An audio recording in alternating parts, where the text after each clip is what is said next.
I'm you.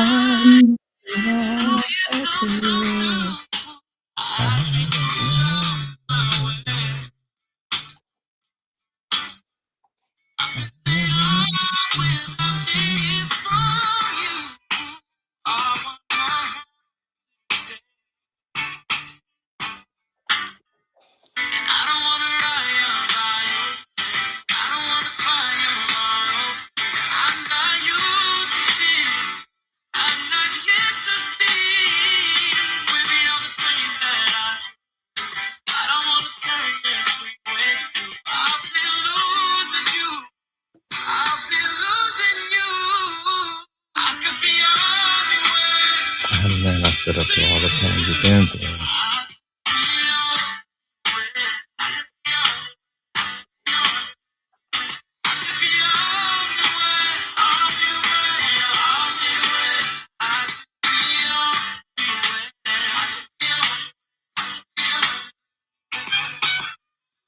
Good morning, Shirley Brown.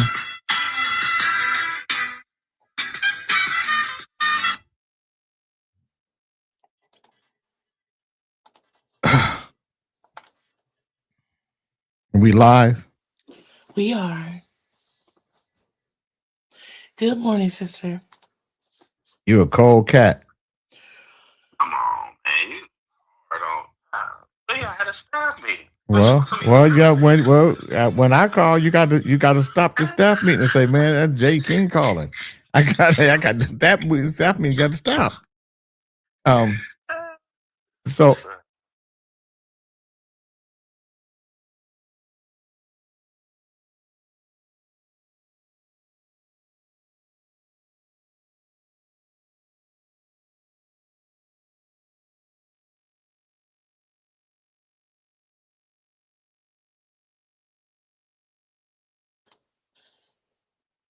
Good morning, King Cousin.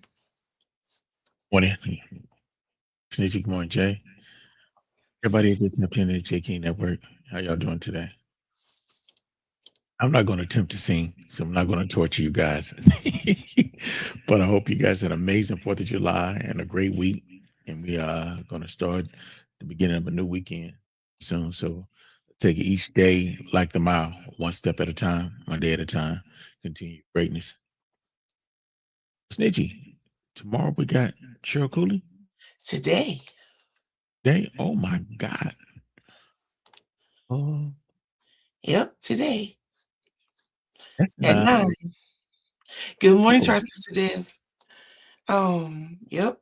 It's an hour. Let me look here. Buenos dias, King Gary. I knew I seen you. Oh, wait, where are you? There you go. Buenos dias, senor. Should be on in 1 hour. Wow. Yes. Good morning to you, King Willie Zen. Now, for y'all don't know, Cheryl Cooley is like a sandwich away from a picnic. That lady is a one-man riot. She is off the hook. She gonna keep it 100. She gonna be live. She'll be entertaining, and she shoot from the hip. So, man, you guys gonna be in for a treat. Batters included. That's gonna get a treat.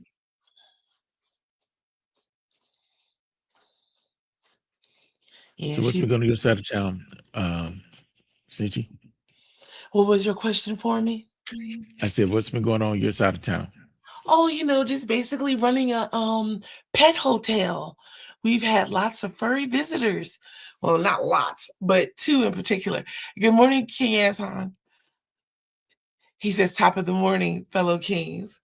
King Gary says, V103 personality, big trigger. No, big trigger in trouble.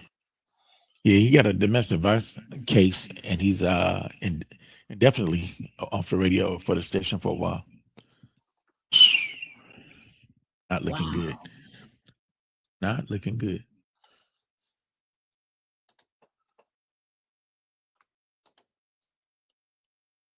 Yeah, so the fireworks and all, it's a very stressful time for any critter, especially dogs and cats and rabbits.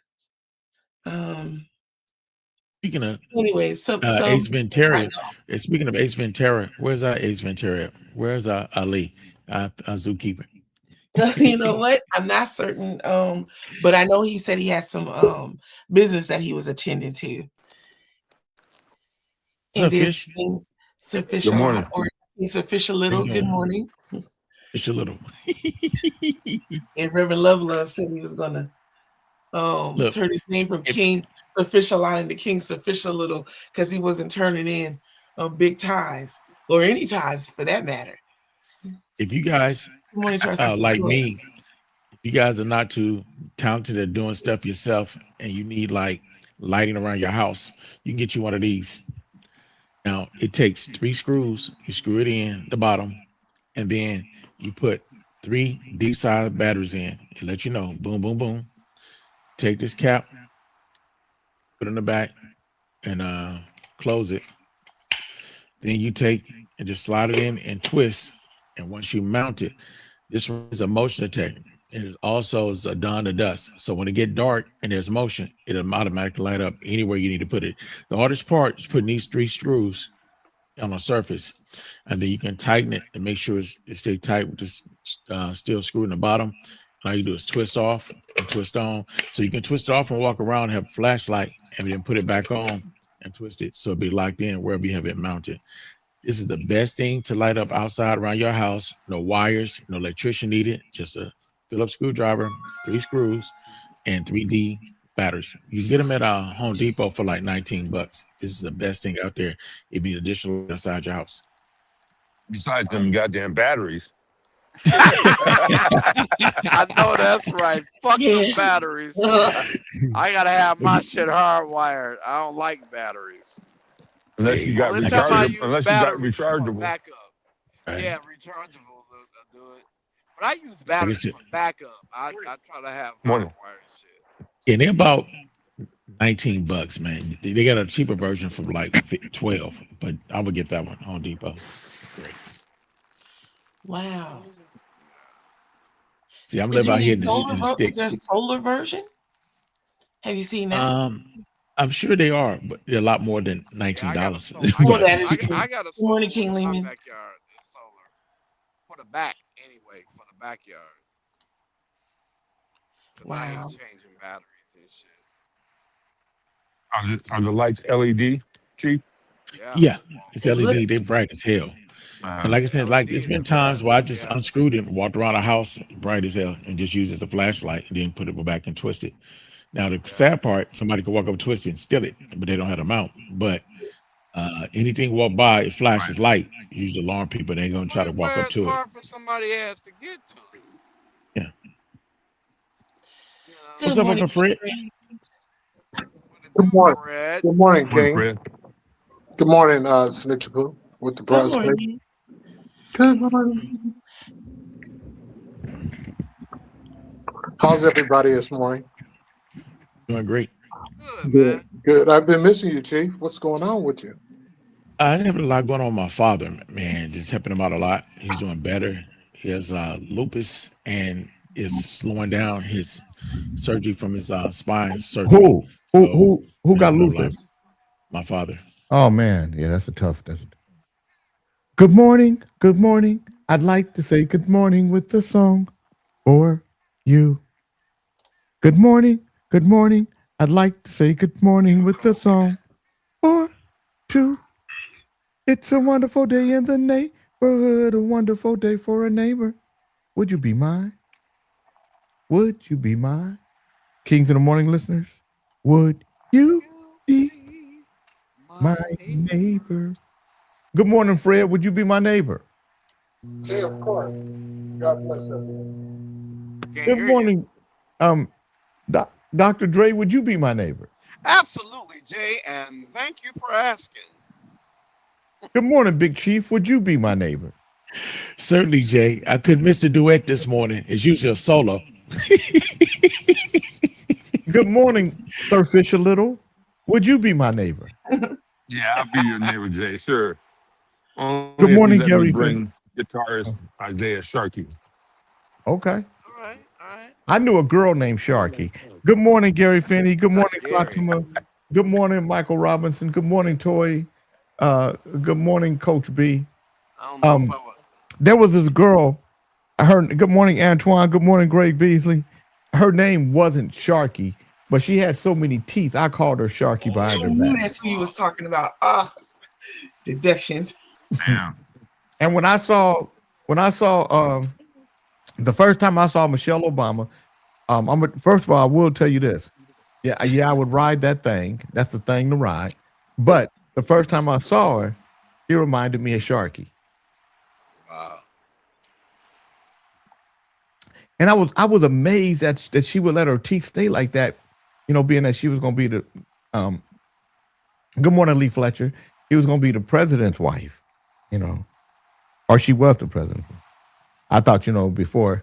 I thought she was beautiful with her teeth. She looks like, she looked like Mr. Ed. No, Jay, but No, she don't look like Mr. Ed. She looked like Mr. Ed had big teeth. She got a lot of little Sharky teeth. Like Shark have a bunch of teeth. They have more than 32 teeth. Dre. Why do you have gloves on smoking marijuana? I was fucking. You were what? You were sticking your hand where?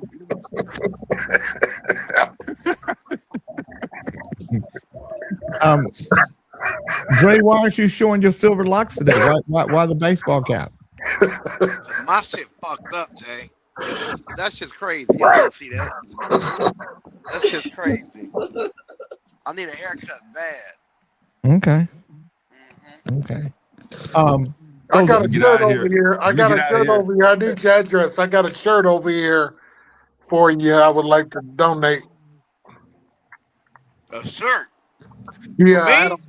I had on a nice flowerful shirt yesterday, and they assumed I was coming out. Oh damn. I'm about to say I got shirts. I got plenty of fucking shirts.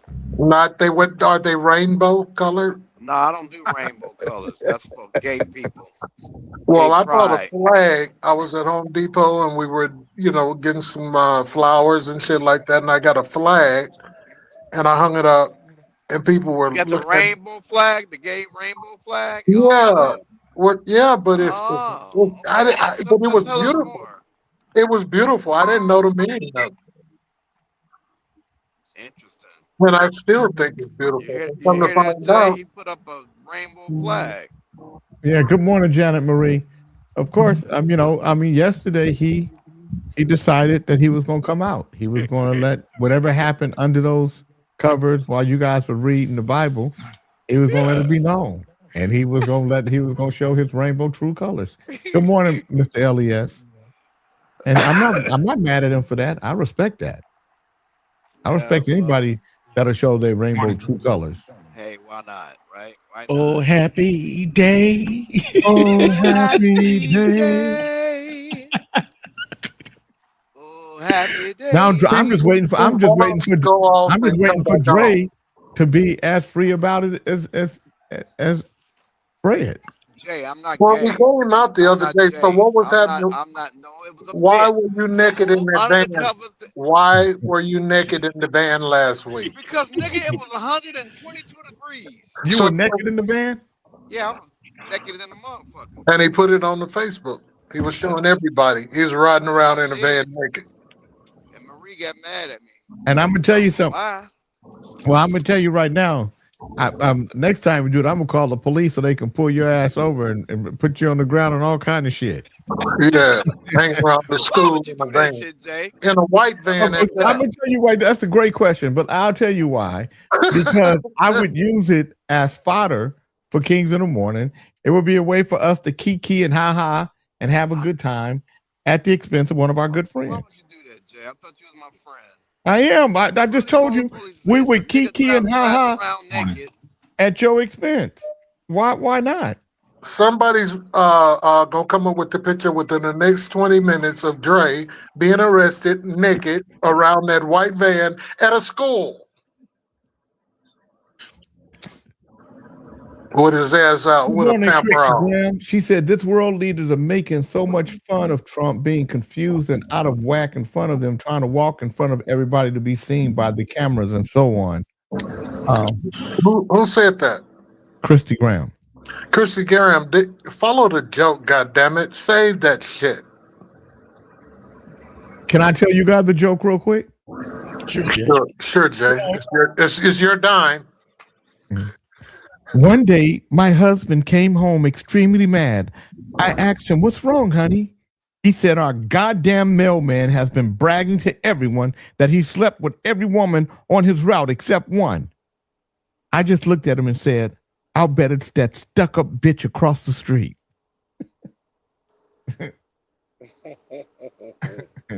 Did y'all need to, let me, if I need to say it again, because you've been having too slow, I will. King, sorry for interrupting so early in the program, bro, but I do have a very concerning question for Dr. Dre. Did I hear the doctor say earlier this morning that he does fuck around with batteries? He prefers his items been hardwired. Does that mean his dildo is plugged directly into the power outlet? Is he concerned about getting shocked while plugging his body hole, his booty hole? Well, I wasn't here for that. Good morning, Del Burney. Do I need to tell this joke again for you guys to see if you guys get it? One day, my husband came home extremely mad. I asked him, "What's wrong, honey?" He said, "Our goddamn mailman has been bragging to everyone he slept with every woman on his route except one." I just looked at him and said, "I'll bet it's that stuck-up bitch across the street." Because that means he fucked his wife. She like, she like, he didn't count me out. She's like, don't count me out. Don't count me out. Yep. I promise her a good time. Mm-hmm. That was funny, Jay. I like that one. Junior is the mailman's son, is what Janet Marie said. Damn. Junior is the mailman's son. Back in the day, it used to be the milkman. Remember when the milkman used to deliver milk? Yeah. When I was a kid, we had a house that had an actual milk chute where they would put the milk in and then you have to come and retrieve it. That was like in the 60s and shit. But I remember it. You remember it? Yeah. A California plastic surgeon who surrendered her medical license after a botched cosmetic procedure ended in a patient's death has been found dead in a backyard swimming pool. Sarah Alduri, 71, was identified by Kern County coroner after she was discovered Tuesday evening at a home in Pine Glen Drive in Bakersfield. The Bakersfield Police Department said the investigation remains active, with the cause, manner, and circumstances surrounding Alduri's death still pending. Sari Alduri spent about 35 years practicing as an OBGYN and was one of two physicians at Bella Health and Beauty. Alduri, she practiced. She was a plastic surgery. She was a plastic surgeon practicing in Northeast Bakersfield. The surgeon specialized in women's health and wellness as well as cosmetic surgery. Her death comes after she surrendered her California physician's license in March of 2024, following disciplinary action connected to the death of one of her patients. California Medical Board records show Alduri was first placed on a 7-year probation before regulators accused her of failing to comply with its terms, ultimately leading to her surrendering her license.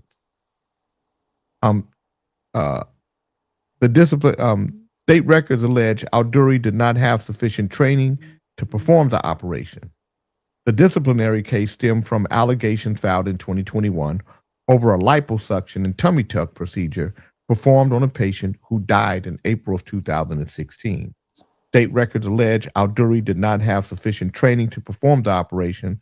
The patient reportedly died from fat a fat embolism, a condition in which fat globules enter the bloodstream. Wow. And now she dead. Damn. The doctor's dead. Do do do do do do. But that's what I said. Janet Marie said her man probably did it. Janet be having some shit, boy. That's funny. Good morning, Tiffany Thomas. Good morning, Lino. God don't like ugly. Get it. Plastic surgery. I pray the same for you and your family. That's from. Okay. Good morning, Adrian Lord. President Donald Trump's former personal attorney, Michael Cohen, on Monday said he and the president have reconciled after he turned on his former boss. Cohen joined John Castellamatis and Rita Cosby for Friday's Cats and Cosby show on 77 WABC to talk about the president, and said the far left brought back the relationship roughly 6 months ago. Out of nowhere, when I was sitting with my wife at a restaurant, my phone buzzed, and it was a text from a friend who expressed to me the president's genuine empathy for the hell that I was being dragged through. I deeply appreciated that text, Cohen said. I actually texted the president. I thanked him, expressed my sincere hope that this long, exhausting feud between us could finally end. Cohen said Trump replied back almost immediately and said it was actually time for us to meet. We both knew the cost of this war, he said, about their feud. In that moment, the ice between us broke. It didn't just melt, it broke. Cohen said the left embraced me as their ultimate weapon against Trump, and that he deviated from their script. The pact then turned futile. The president's former counsel also distanced the president from convicted sex offender Jeff Epstein. Trump and Epstein had a relationship before falling out years before criminal charges were first brought against Epstein in 2008. Trump has denied any wrongdoing in the connection with Epstein's crimes. I never once witnessed, I never heard of, never saw, I never communicated, never saw in the office of Jeffrey Epstein. He said, never saw him, speak to him. Those two things shattered the left's narrative. The far left, they literally went on this absolute warpath against me.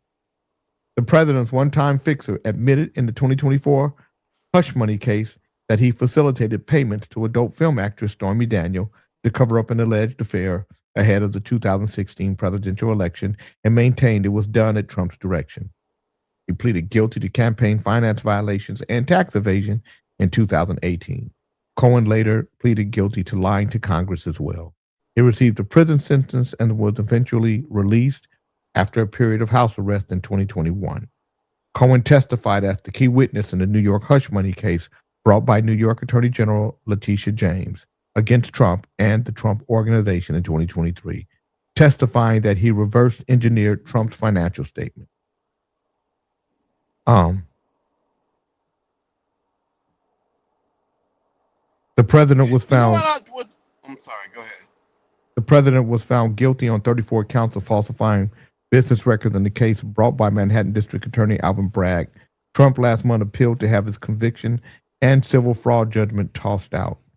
Having previously made his way to the top of Trump's enemy list, Cohen told MS Now's Nicole Wallace that he would leave the country if Trump won the 2024 presidential election.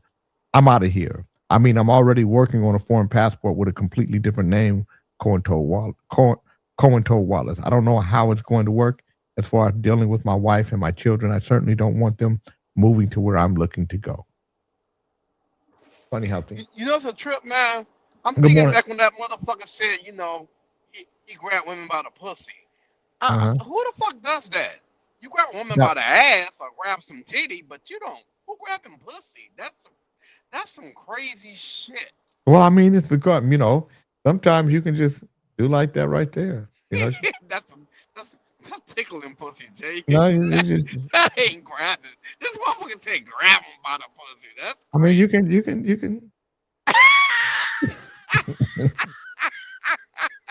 Sometimes just doing it like that, it'll get wet.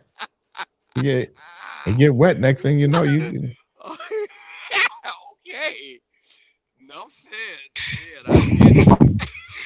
Bernard, would you be my neighbor? Absolutely. Good morning, everyone. Yeah, grab. Yeah, that's it. Yeah, that's it. He said, yeah. Good morning, to you, Anybody, George. anybody else look at it like assault them by the pussy? That's what he was doing. Assaulting them. That was some crazy shit. But you got to be gentle with it. You They said, can't be grabbing it like that. You know, Yeah. women don't like that. You got to be gentle with that thing. Oh, man, that's funny. See that? See that? Right there. there. Good morning, Daphne. You can't be all like this.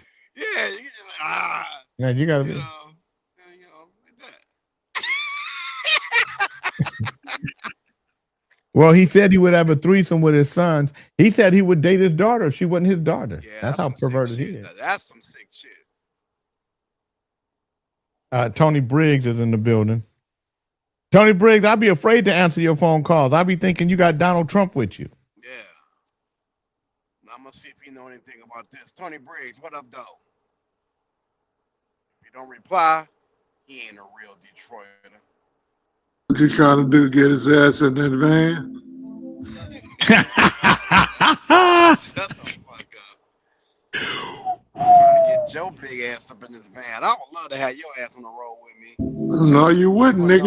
You wouldn't know how to out act. of your mind. You know how to You act. out your motherfucking mind, stupid.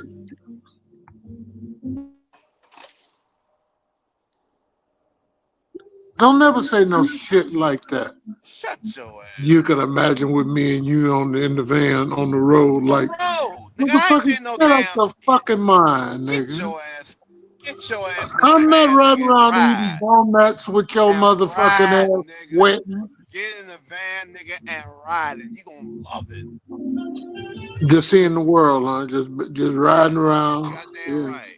Seeing that But whole can we time get shit. one with some air conditioning in the motherfucker, man, that goes all the way through? I got good air conditioning in this. So let me ask you a question. Okay, I want to ask you a question, and I want you to be honest. If Fred was riding with you in the van and it was hot, would you drive in the van with your clothes off? No. Hell no. You crazy? It's hot. Well, no, I wasn't driving with it hot. I had pulled over. Okay, would you pull over if it was I hot? would just open the doors up. I let the air come in. Would you fresh put? air Would you come take? in, Okay, would you? and I took my shit Would off. you take your clothes off? I'm still asking. If Fred was there, No. would you? No. Professor Keone said King. In Dr. Dre's case, the phrase would be grab the men by their booty hole. What's wrong with him, man? Shit. Oh man. I'm not gonna be a part of this shit. Have a great day. Who got music in the background?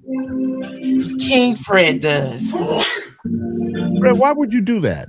I don't know why. Why would he do it? It's just sometimes I just think, I'm not saying he's retarded, but there is some tardation on him. So in order for you to do that on this show, knowing the kind of noise, and he knows that he makes a lot of noise, there's got to be some tardation on him. You know, there's got to be a little bit of tardation of some sort. They want to move along and give us a story and read one of them horrible stories. You're horrible. Well, Fred, how am I? Don't All deflect. I'm asking you to do is don't be tarded on the show. Young black kid found dead on island in Mississippi. He was left behind on the island by his white friends. They claimed they got separated when he was talking to a girl. See, that's what I'm talking about. How come you can't give us a nice story? Now you supposed to take us back to Mississippi. Greg Beasley just said that. That's your buddy. That story is trending all over the South. How this guy went on a boat trip Good to morning, Little Island JoJo with Red. a friend. Well, that's what he And, get for and, going they, with it. Hey, man, you know, and they returned with his cell phone, but not him. He was found a couple of days later, left on the island. It's fucked up. Left him on, he was dead. But yeah, they left him on the island dead. no, Janet Marie, that wasn't me. That was Fred playing music. Janet Marie, when I play music, the quality is much better than that. You know that. You know,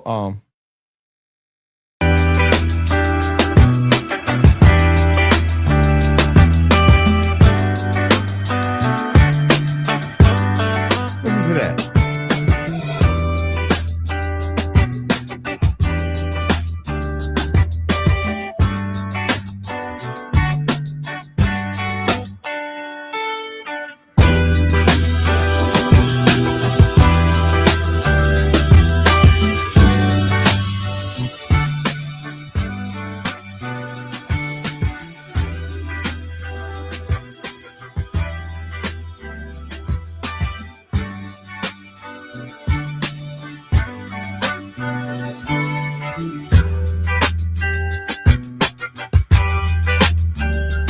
That's a Club Nouveau song that I'm working on right now. I can be all the way. That's what I can be all the way. I can be all the way in it. Black kids don't need to spend a night or hang out with a group where there's an only chocolate chip. But that's what the kid George said, aka Chocolate Peach. Lil Wayne addresses his breakup. SZA shares a personal diagnosis, and new developments emerge involving Lance Rivera and Marcellus Wiley. I saw that his parents should have told him never hang with a bunch of them by yourself unless there are others of your nationality. There are white people. White people are evil. King, do you remember the dramatics? I panicked. Great Odie. I'll have to hear it. I may know it and not know it, or I may not have heard it, Del Bernie. I don't know it by name. A wave of celebrity headlines brought personal revelations, legal developments, and lingering controversy into focus. With Lil Wayne confirming a breakup, SZA sharing a major health update, Lance Rivera responding to Jay-Z's latest freestyle, and former NFL star, sportscaster, podcaster Marcellus Wiley facing a domestic battery charge. Lil Wayne confirms breakup after engagement rumors. Lil Wayne says he is officially single after addressing months of speculation about his relationship with 23-year-old Madi Cannon. Okay, she's 23, you 100, nigga. 23 and 100 don't go together. If you're 20 years older than a young lady, she's a girl. While responding to recent controversy surrounding his 20 years of Carter Classics tour, the rapper clarified that he was never actually engaged. He said the pair had a beautiful thing going, but explained that he did not want to be such a burden on such an amazing person. Okay. Engagement rumors first surfaced in May. The breakup comes during a difficult stretch of Wayne's tour. He missed the scheduled June 30th opening show in Maine, later citing migraines and concerns about seizure risk. Reports also noted that he attended Michael Rubin's July 4 party instead of the postponed concert. Wayne is next scheduled to perform in Des Moines, Iowa on July 16th, with the rescheduled main show set for July 28th. SZA shares high-functioning autism diagnosis. SZA opened up about a deeply personal milestone by revealing that she was formally diagnosed with what she described as Asperger's high-functioning autism at 36. God damn it. God damn it.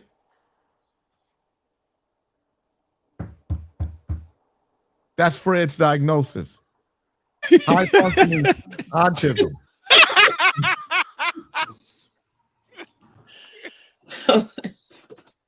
I knew it.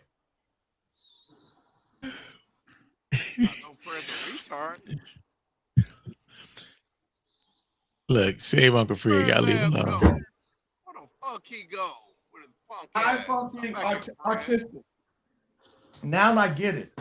Now I have to. Now I understand. I understand now. See,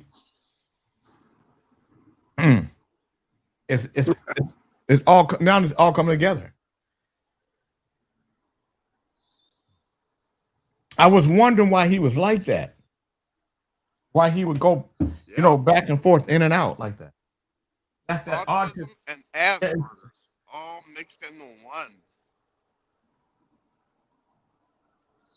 When I talk about the tardation, that's what I'm talking about. King Snitchy Smurf, what did he say? King Snitchy Smurfs may have created a few special signs to flash on our screen to help retarded Fred understand when he's fucking up on the show daily.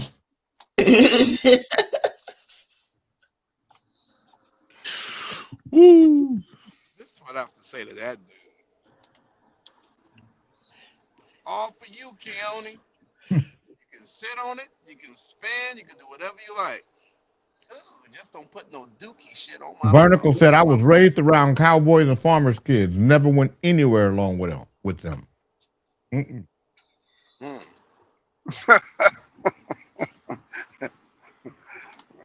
How many of you guys seen the movie Get Out? Yeah. 18, plenty of times. Great movie. Yeah, it is. Crazy ass movie. That movie unnerved me.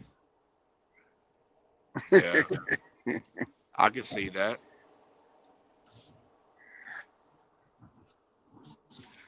Nakia George said, we already have a disclaimer for Fred and Kente. I don't think Kente has Asperger's. Shock 8.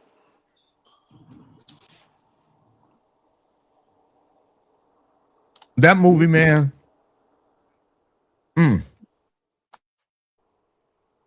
Scared the shit out. I mean, that movie.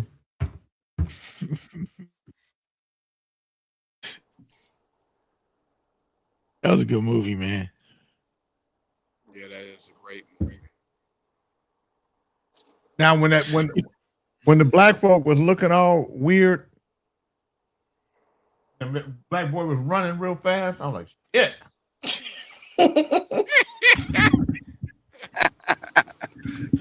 Yeah, when that movie came out, we was in Tennessee, and we went from like Memphis area all the way up to Franklin, looking at houses just before we decided to move down here. And we hit a lot of little roads like they're looking at homes with the hanging moss off the trees, and the trees overlap like a dome over the street. And at nighttime, no street lights but your headlights. It reminded me of that. And when I brought it up to my wife, she's like, "Get me the fuck up out of here! Stop playing." She is spooked. Mm-hmm.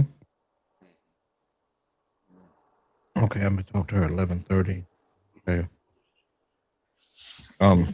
Congrats, Jay, Barack Obama, and Jay. You're invited to join our Obama Legacy Board. They are, boy. One thing about that Democratic Party,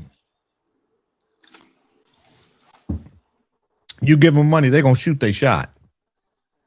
They're gonna try to get it all out of you.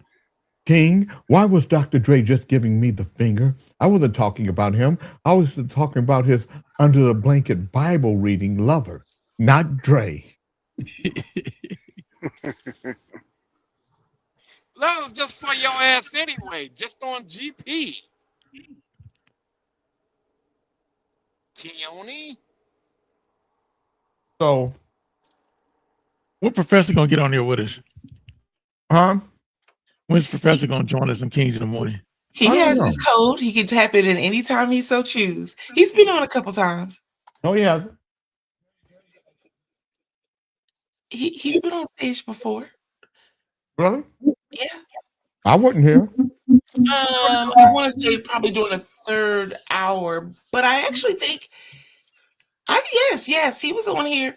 I think A you're little bit right. more frequently in the last couple of months. He's been Oh, coming. you in. know, Good morning. I'm Johnny. We can't hear you. Unmute yourself. yeah. Good morning. Can you hear me now? Yep. Yeah, Yep. they go that high saluting microphone.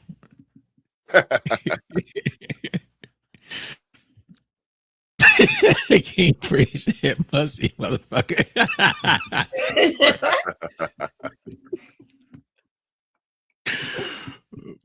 Red ain't gonna never let that down. President, hey, Stanky. That's horrible. What's wrong with Fred today? We just we found got out. face number two, we got face number one today. We just found out that he was high functioning autism. Yeah. With Asperger's. Asperger's, exactly. Hello? This is he. Hello. Hello. I'm fine. How are you? Mm-mm. No. Your daughter Georgia Mm-hmm. had a clean return. I Uh-huh. got her explanation of benefits back. This is something that's not covered. Is there a new dental insurance we should be filing now or anything? I gotta find out. I gotta call Stephanie. I know that they normally automatically just do it, so I'll call after and find out. But we paid for it, right? Yes, she did, but covered or reimbursed back. I want to make sure I take care of that. Okay, thank you. So if there's I'm gonna call Stephanie today and find out what my new insurance is, and I'll get it right back to you. If that sounds great, just come back and we'll insurance and get that covered, okay? Thank you so much.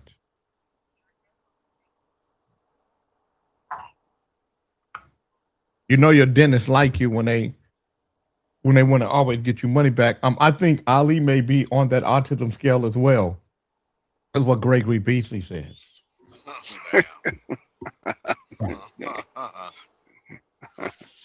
Yeah. When I started looking at some of the Kings in the Morning, I think there's a lot of tardation. There's a lot of tardation here. I think there are people that marvel in the tardation of the show, and I'm like, wow, they really tarded. Yeah. Can you give us an example of who you think this might be retarded? And I didn't say retarded. I said tardation. Okay, well, then tardation then. Okay, so I'm gonna show. So they sent me this link, right? That they want me to be part of. Me and they got me and Barack like this with each other, but they want my email address. But then they say, "Do you approve of President Obama?" Yes. How would you rate Obama as a president? Good. Would you ever visit Barack Obama's presidential library? Yes. Who was the best president in the last 20 years? Barack Obama, Joe Biden, George Bush, Donald Trump. I'm going to say Barack. Who would you want to see run for president in the 2028 Democratic primary? Kamala Harris, Pete Buttigieg, Cory Booker, Stephen Colbert, Gavin Newsom, Alexandria Ocasio-Cortez, Rachel Maddow, Josh Shapiro. I'm gonna pick Cory Booker myself. Who would you pick, Chief? Okay, I'm pondering over the list here. I got two. I got to pick one. I'm trying to weed them out. Kamala Harris, Pete Buttigieg, Cory Booker, Stephen Colbert, Gavin Newsom, Alexandria Ocasio-Cortez, Rachel Maddow, Josh Shapiro. I had to go with Newsom. If not Newsom, then I had to go with Harris. If you go with Harris, you what about you, Johnny? He just that's I was thinking Newsom. Okay. What about you, Bernard? I'll go with Cory Booker. Okay, so Newsom wins. If you said other, let us know. Okay. Barack Obama proudly fought to defend Social Security and Medicare throughout his presidency. Do you agree that saving Social Security and Medicare should be a top priority for the Democrats? Yes, I agree. Barack Obama issued his most dire warning yet about Social Security. Make no mistake, Social Security is on the ballot. The brutal truth is Democrats are about to lose their best chance at saving Social Security and Medicare because almost no one, seriously no one, is donating. Donald Trump is attacking Social Security and Medicare so he can give tax breaks to the wealthy. We must fight back by electing a wave of Democrats. So guess what they asked me for? What? Some money? $10 $2,500. grand. $1,000. Please 10,000. click below to start a monthly donation through Blue Act. Yes, I'll donate $15. I'll donate $35. I'll donate $50. I'll donate another amount. So it's all a hustle. So Yeah, guess they what? want some money. Yeah. Yeah. Always.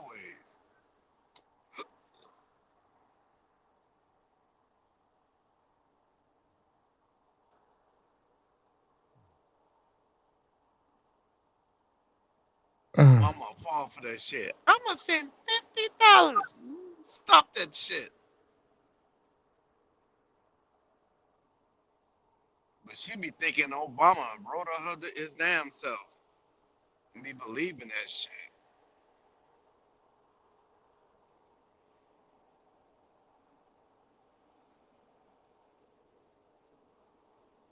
Pick up your award. We had you scheduled to perform. We had you scheduled to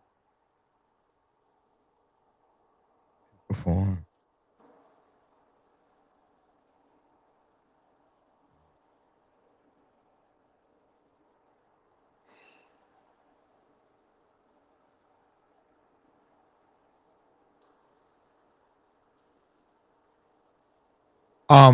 Today is Tuesday, July 7th, 2026. I'm going to do the daily word. Who's going to do the word of the day? Bernard, are you going to do the word of the day? No. Damn, Bernard. You're supposed to be ready, man. I know. I do the word of the day, Jay. Cousin Chief is going to do the word of the day. Man, look Thank at you, Chief. We're going to get this Alright, party Chief, started. we gonna see what you got. Through the power of God within me, I am unstoppable. Unsettling or disappointing developments may leave me feeling overwhelmed, powerless, and at the mercy of unwelcome circumstances. I reclaim my power by turning away from troubling situations and toward the presence of God within. After a few moments of prayer, I begin to feel the presence and awesome power of God. I remind myself that the circumstances of the world come and go, but the power of God is eternal and unchanging. I claim this magnificent power as my own. As I return my attention to the present, I carry the awareness of divine power with me. I meet my life with calm confidence, secure in knowing the power of God is mine. Today's Bible verse is Romans 15:13. May the God of hope fill you with all joy and peace in believing, so that you may abound in hope by the power of the Holy Spirit. Amen. Now you can say amen. And you said it. King, I have to switch the device.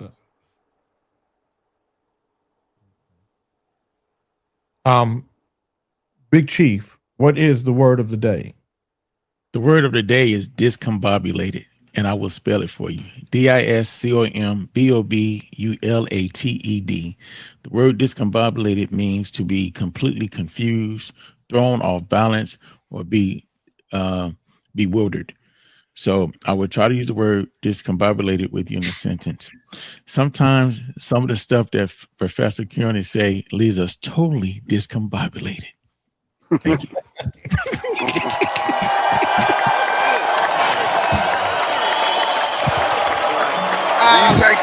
You say Keone or Kente?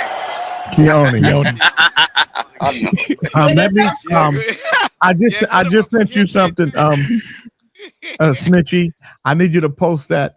We are going to get into the merchandising business. I'm going to make different merchandise for different for different hosts, and we're going to start as soon as you're ready. Let me know, Snitchy. I have to flip it over one moment. We're We going need to some King morning coffee mugs. we're going to start with I don't know if you want this as a coffee mug, King Chief. No, we're we'll gonna see. start with different dolls and stuff. I want to make different dolls of people and their personalities. I like that doll with the banana. That was cool. I like that. Yeah, I would buy that my damn self. With a big ass banana. big ass. Banana. You like the big ass banana doll? It was a good ass. So, Good ass. so we can have the big ass banana doll for you. Okay. I think the big ass banana doll works for you.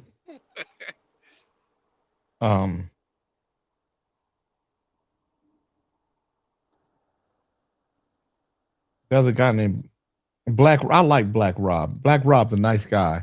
I don't know why you guys didn't like Black Rob's music. This song that I picked. I think Black Rob, if I'm gonna call Black Rob today and tell him if he works on this song, I can help him. I can. Black Rob stuff. Yeah, you did because you didn't like his music. Really? What song was that?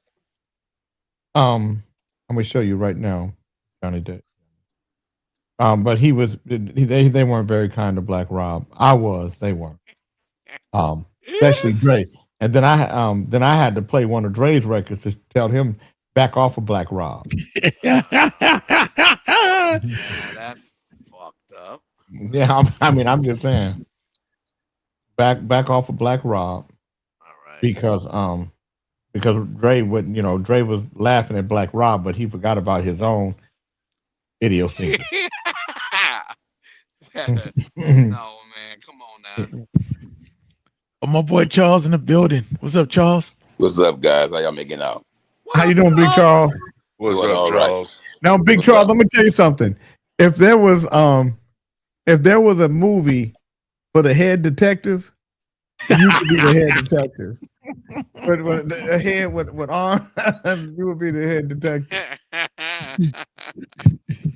And I don't mean that being funny. I'm saying that you look like you could be the head detective because your head is long enough and they can have arms out of it. That's why your boy called me the thumb. That's why he called me He the call thumb. you thumb. That's why he called me the thumb. I'm cool. I'm good. Say, Dre. I'm gonna say something, Dre. I seen a picture of you and your son on Facebook, and I'm sorry to say you have passed down the Maybelline bag to your son. Y'all-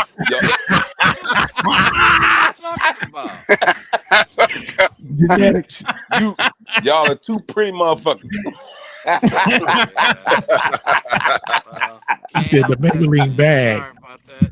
That nigga said the Maybelline bag. Dre, let me tell you something, man. I seen your Maybelline bag. I seen your son's Maybelline bag. They're the same bag. He look just like you. Yeah, he does. Yeah, that boy, that is spitting image of you. Kid. Punk kid. I know. Yeah. Have you ever said, Dre? Have you ever said to him, "If I was a girl, I'd be dating you"? What? Nah, hell no. No. So this is the song that you didn't like, Dre. My love, I've never felt like this before.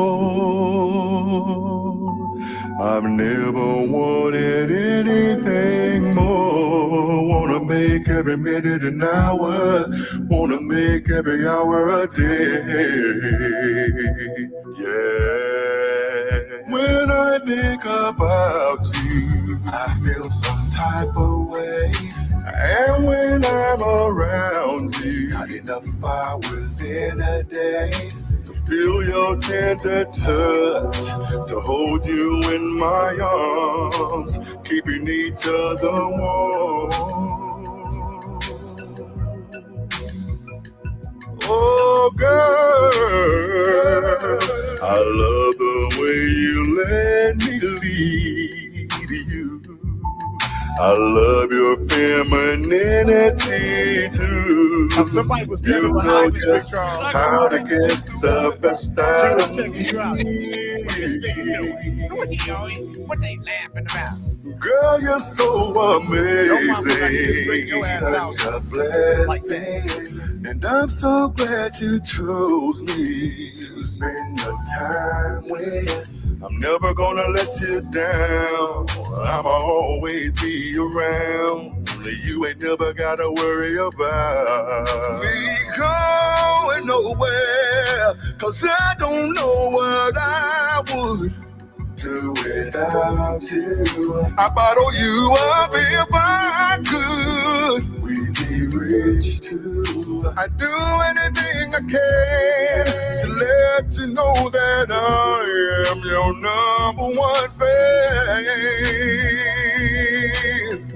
Ooh, girl, you're so amazing. I just can't help but say, and you're such a blessing. Only God could have sent you my way. Every day is like a holiday when I am with you, baby. I feel some type of way when I'm around you. I just can't help how I feel about you, baby. Every time you hold me tight, it makes everything alright. It's so amazing. I just can't help but say. I'm gonna say this. First of all, I'm gonna double down on what I said. But first of all, I'm gonna say this. He can sing. He can sing. Yeah, but I'm sticking with what I said originally. You know what? It's not that he can't sing. It's just that he's not singing it right. Right. So, and the production isn't right. Right. And so. See, that's so where when you come in, Jay. Sound like a fucked up Larry Graham. I was just saying that 1 in a million. Chocolate Peach said he sound like Will Downing. A T-Move version of Will Downing. Yeah. But I'm going to call him today, and I'm going to tell him that of the songs that he sent me, that one, the one, that's the best one. Because if I played you the other stuff that he sent, don't do it. Don't do that. Don't do if it. If I played you the other stuff, don't do it. Just keep on hearing. DJ, don't slow this party down. Oh hell no. We came out to party. Yes, we did, and have a good time. Don't slow it down. if I played, That one sound better than the other. Shit. You gotta play that around a bunch of drunk people. Moonshine too. They'll sober right up, King Graham Cracker. Oh no, they won't. They get on right along with it. I can love you if you let me. Hello. I'm doing that with the body. This one's not that bad. I can love you if you let me. it's like hello, big on that. I can love you if you let me, girl. I can love you if you let me, girl.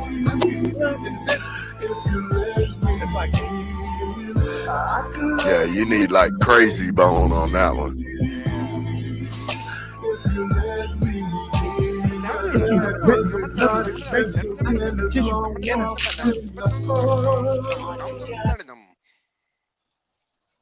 Yeah, you need some crazy bone, bitch. Before you abuse, criticize and accuse, why don't you try walking in my shoes?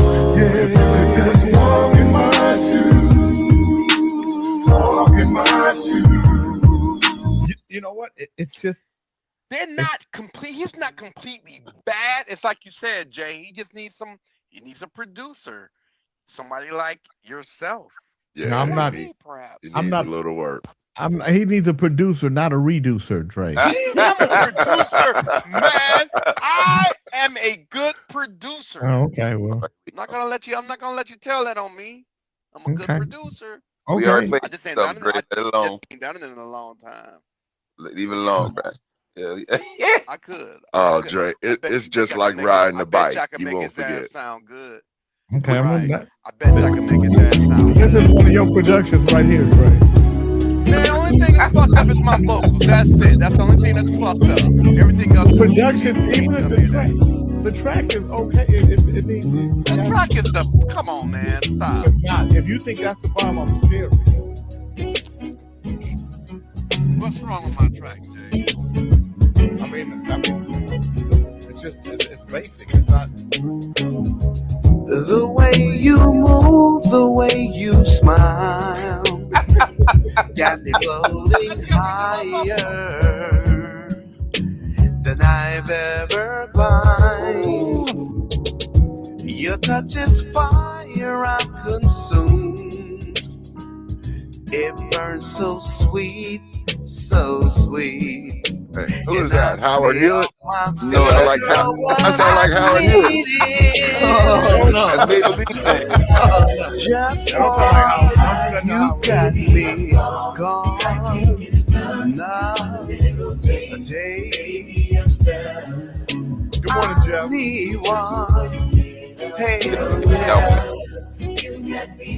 Huh? He can name that album Maybelline. Shut up, man. Shut up. That's how Howard sounds right now. Yeah, Howard ain't sounding that hot right now. He sound like that. Damn. Wow. Shots fired.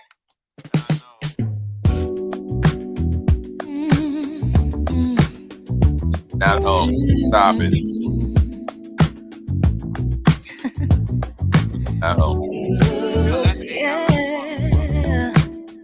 No, it's not. That's Antrice. I've learned Oh yeah. I like her. in life you get only what you've earned. Someone's always out there trying to burn.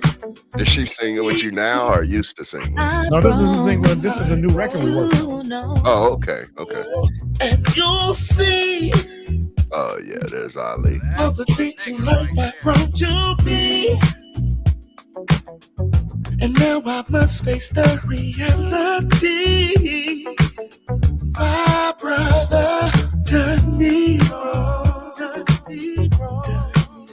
And through it all, I love his voice. I keep standing tall. Hey, Roro. You keep standing tall. Through it all, we're standing tall. Standing tall. I've found someone's always trying to bring you down, because the things you say are so profound. They hate to see You grow. you grow, baby. See that love they do will stump a tree. Come on, it will only grow for all to see. Your mind keeps getting strong. Keep standing, standing. Oh, yeah, babe. I keep standing tall. This is a hit right here. You keep standing tall. Through it all, we're standing. And it's not mixed. It's not finished. But you see, but Good though. so let me just say this to you, Dre. So when you look at production, so to me, when you listen, and I always say this to producers, when you start building the beginning of a record, if you don't treat the beginning of it like it could be the foundation, it can be it. If you're making it saying this is a demo, it's gonna sound like a demo. If you make it, so when I listen to your drums, let's go back to your drums. When I listen to your drums sound like a demo. So Jay, yeah. when you first played the Stand Tall song, I liked it. And then when you put your voice and everything over, I liked it. When you put the group in it, I'm loving it. I can't wait till you finish it. I love the record, bro. It keeps getting better each time you play it. Yeah. So I'm just figuring. So when I first wrote it, I wrote it with a 16-bar break in between of music. Boom, boom, boom, ba-do, ba-da, ba-do, ba-do, da, do, a-do, da, da, da, da, do, because I just got caught in the groove. And then I came back. And then I came back to the verse again, the next verse. So what I did was I edited down to 4 bars. So there's a 4-bar break. And then because right here, I edited to, Jay edited, he edited it to no break. And I was like, no, it has to have a break. So I went back into the studio and I re-edited to make it with 4. Would have been cool. 8 bars. No. 4. 16 is way long as hell. No. 4. 8 is too long. So in a song, you got to have, But I just wanted to have a break and then it goes out. But yeah. But when you writing, when you're doing a record, you gotta treat it like you're doing a record from the beginning. So I'm looking at Standing Tall. I've done 10 different mixes of it, just trying to figure it out. Just like Grown and Sexy. I've done different, trying to figure this thing out.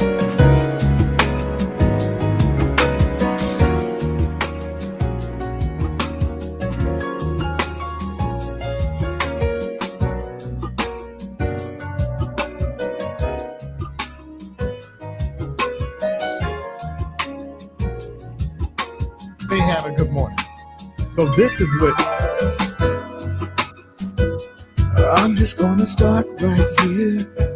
So the vocal ain't anything but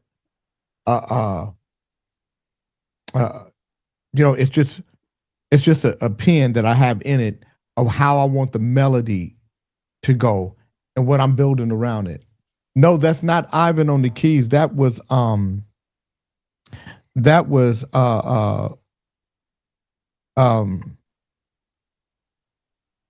Beck, Billy Beck.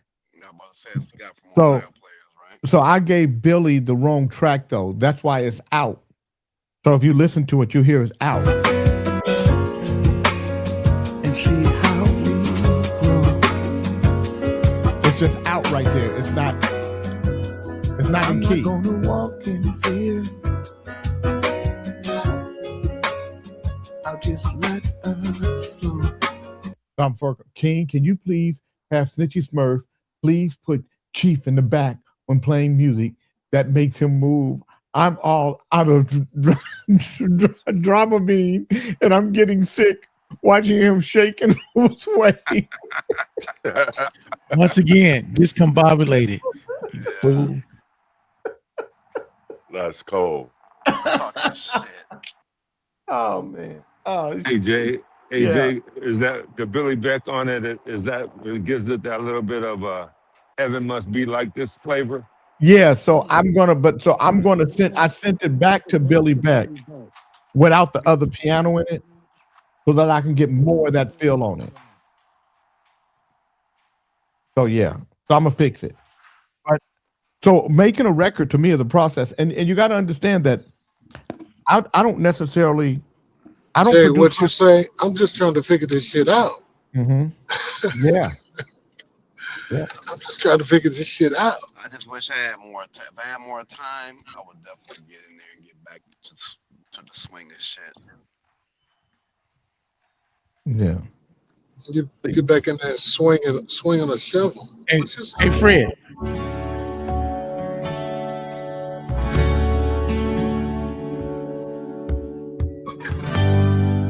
You hear that right there? This record gonna be a hit record.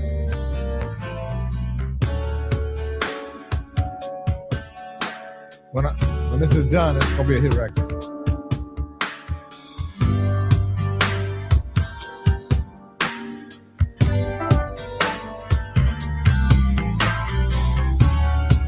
I'm gonna love you anyway, babe. Even if you walk away, babe. I'm gonna give you everything I got. How you doing, sir? You be working all the time. You're the hardest working man in show business. Hey, I think Cheryl Cooley is here. Bring her in. She is here. I'm What? working on her visuals. Yes, she is here though. I gotta take a call. I'm gonna be right back. Dre, you guys take over for a minute. I got bring her in. Cousin, did you hear what I said? She's working on her visuals. She's As soon as she has that there, then I She got can to open bring up a her. video, right? That's what you're saying, huh? Yeah, she has to turn on her camera and Yeah. microphone. So It worked understand what you're when she saying. did her testing, so just be patient, please. Yeah. Thank She has to open up her own video and stuff. So she got to be, you. Right. be And I don't patient. have control over that, cousin. So one moment. And then he ran. Where he ran to? That's my girl though, man. Who Cheryl Cooley. who scissors? Who ran? Cheryl. Fred. Nah. Oh, that's all right. He'll be back. No, that's a good. But let me attend to our sister Cheryl trying to get her here, Yeah, okay? yeah. Y'all hold Get it her down in, for me, get her in, please. Get her in. Well, Chief, where did you go? Are you still there? Could you be there? Is anybody there but me? Well, since it's just me, then I'm gonna say it's the Andre Hines show. Oh. Doing none of that shit. What a bong at? We ain't doing none of that shit. Bong. You over there sound like everybody. you over there looking like D from What's Happening on the good ship. We ain't doing none of that, bro. None of that shit. Fuck yeah. Fuck no. We ain't doing none of that shit. Hey, Sir Chief. Tell me I don't listen for shit. I think you need to get some of these people, man. And Jay got in the background on the music and put them in your circus, you know. And you know, when you got your little thing going on, your little radio thing, and give them some promotion, you know, free access upon your site. Sure, man. They hit me up. No problem. No problem. I work with some of them. We did something with people. You know, me and Fred come out and do our thing, you know, and you can let us in. Just knock on the door, bro. I'll open it for you. Just knock on the door. It's all good. Just knock on the door. Come knock on the damn door. I want to be a co-host, damn it. Dre, I don't offer you so many opportunities. You ain't never called me back on multiple things, but I'm not gonna blast you. Be calling you. You don't answer the goddamn phone. You call me one. You call me one time. You lying. Said, look at the camera. Say with a straight face.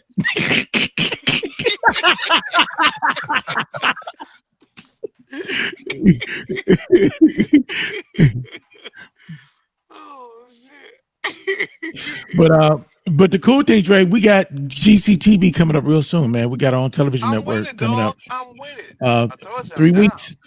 3 weeks. We got a lot of exclusive stories, man. We start out with Troop, the unsung situation, also with Cheryl Cooley's Climax. So we got a lot of stuff like that we're coming up with. It's gonna be real nice. A lot of content. How's the camera shit going with Cheryl? Since you got to get a report on that, man. Snitchy. Snitchy.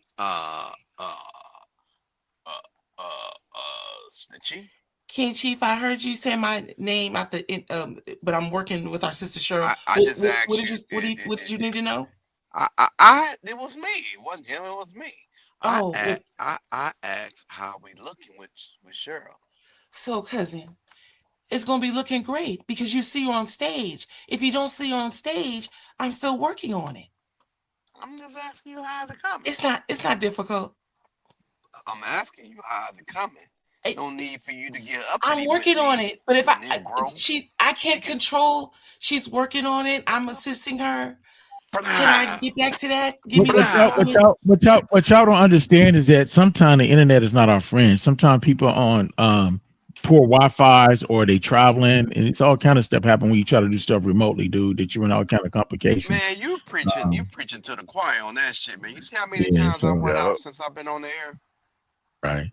And then also some of these janky ass devices, like I didn't know with my iPhone 17, you have to download the app on StreamYard. You cannot do it from the website. You have to download the app. Yeah. Yeah, if well, you no, go from the Fred, web, I told Fred, you gotta download the app. You can't do it. yeah. But see, with my Do it that 15, I can do it from the website all day. But with the 17, if you don't have the app, you can kiss it goodbye.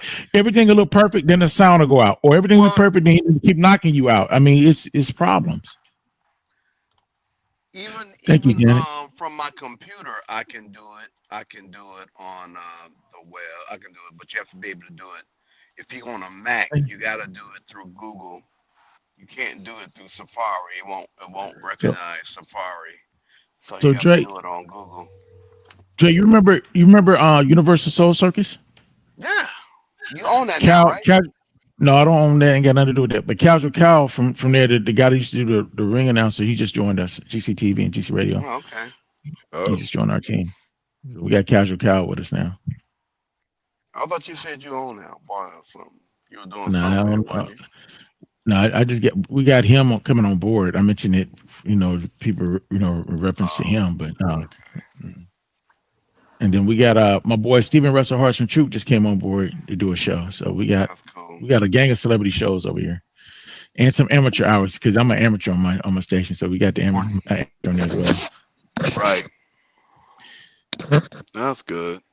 Where you at, B? Morning. Is Rashida here? Bernie, your mic is mute. Where you at, B? He must be on a phone call. Uh-oh.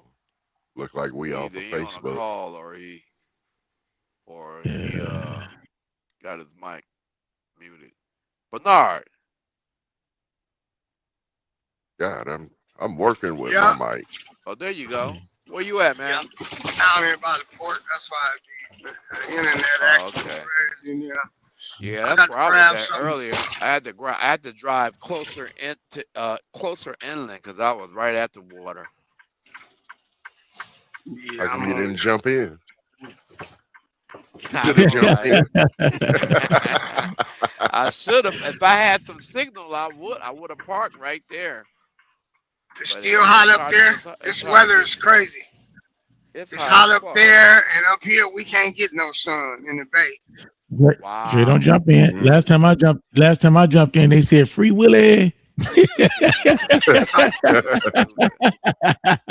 Free Willy.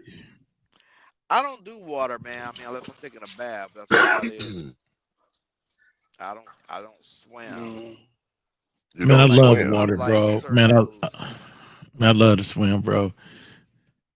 We went to I took my wife to Arkansas about 2 weeks ago. Went to Hot Springs, and we got a room with a jacuzzi in it. Man, she didn't want to leave the room. I mean, I love water. That was cool. Got some bath salts and some. I just put one of them in my bathroom. Man, it's intriguing. You got to treat yourself right. Especially when you have a hot water in it, and you put like some of that Epsom salt with some of the aroma salts in there. Man. Damn Calgon, that'll take you away. Man, that's relaxing. Some of that Dr. T shit. That shit is bomb. Exactly. But yeah, since I'm getting older, I just remodeled my bathroom and put a tub that you set in. Yeah. There. That's good one, man. You got the kind that you sit in. Yeah, I got a walk-in. Oh, that's cool. Oh shit. That's dope. That one got the door. You closed the door. Yeah. The only thing I'm getting used to that I gotta get used to is sitting in there while that motherfucker fill up. It's a question. How long does it take to fill up? Open the fucking door and get in. That's a lot. That's a lot of water. That's right. Yeah, it takes about 7 minutes for it to fill up. It ain't that bad. Well, that ain't bad. Oh, you know what? You got to sit your ass into a drain too. Yeah. Oh, it drains fast. It drains really fast. Yeah. Oh wow. I just thought about that shit. Oh yeah, I don't know. That would be weird to me. I would feel. You know how you just feel like you some shit you gotta do it and you don't want to. You got to. Yeah. Dre, I advise you, if you get one in your house, you make sure they put another drainage in the center of your flow. So if you actually open that fucking door, it'll connect to the regular drain. But see, I defeat the purpose because I have to jump over the goddamn thing and it'll probably accidentally open up and shit. Just fuck That's why you got that extra drain in the middle of your floor, bro. Exactly. Yeah. Exactly. See, that's what I was doing yesterday. I hooked up the shower part to it. Did you? Yeah. You hooked it up yourself, Johnny, or you had somebody come in and do it? No, I did it myself. I do stuff like that. How much did the tub cost, Max? 12 grand. That's not bad. No, that's why I got it. Now a lot of y'all people saying $4,000 for a tub or $3,000 for a bed. When it comes to comfort, there is no price on Nigga, comfort. I This paid is like $5 grand for my fucking bed, and that shit pissed me off. I'm paying for it now.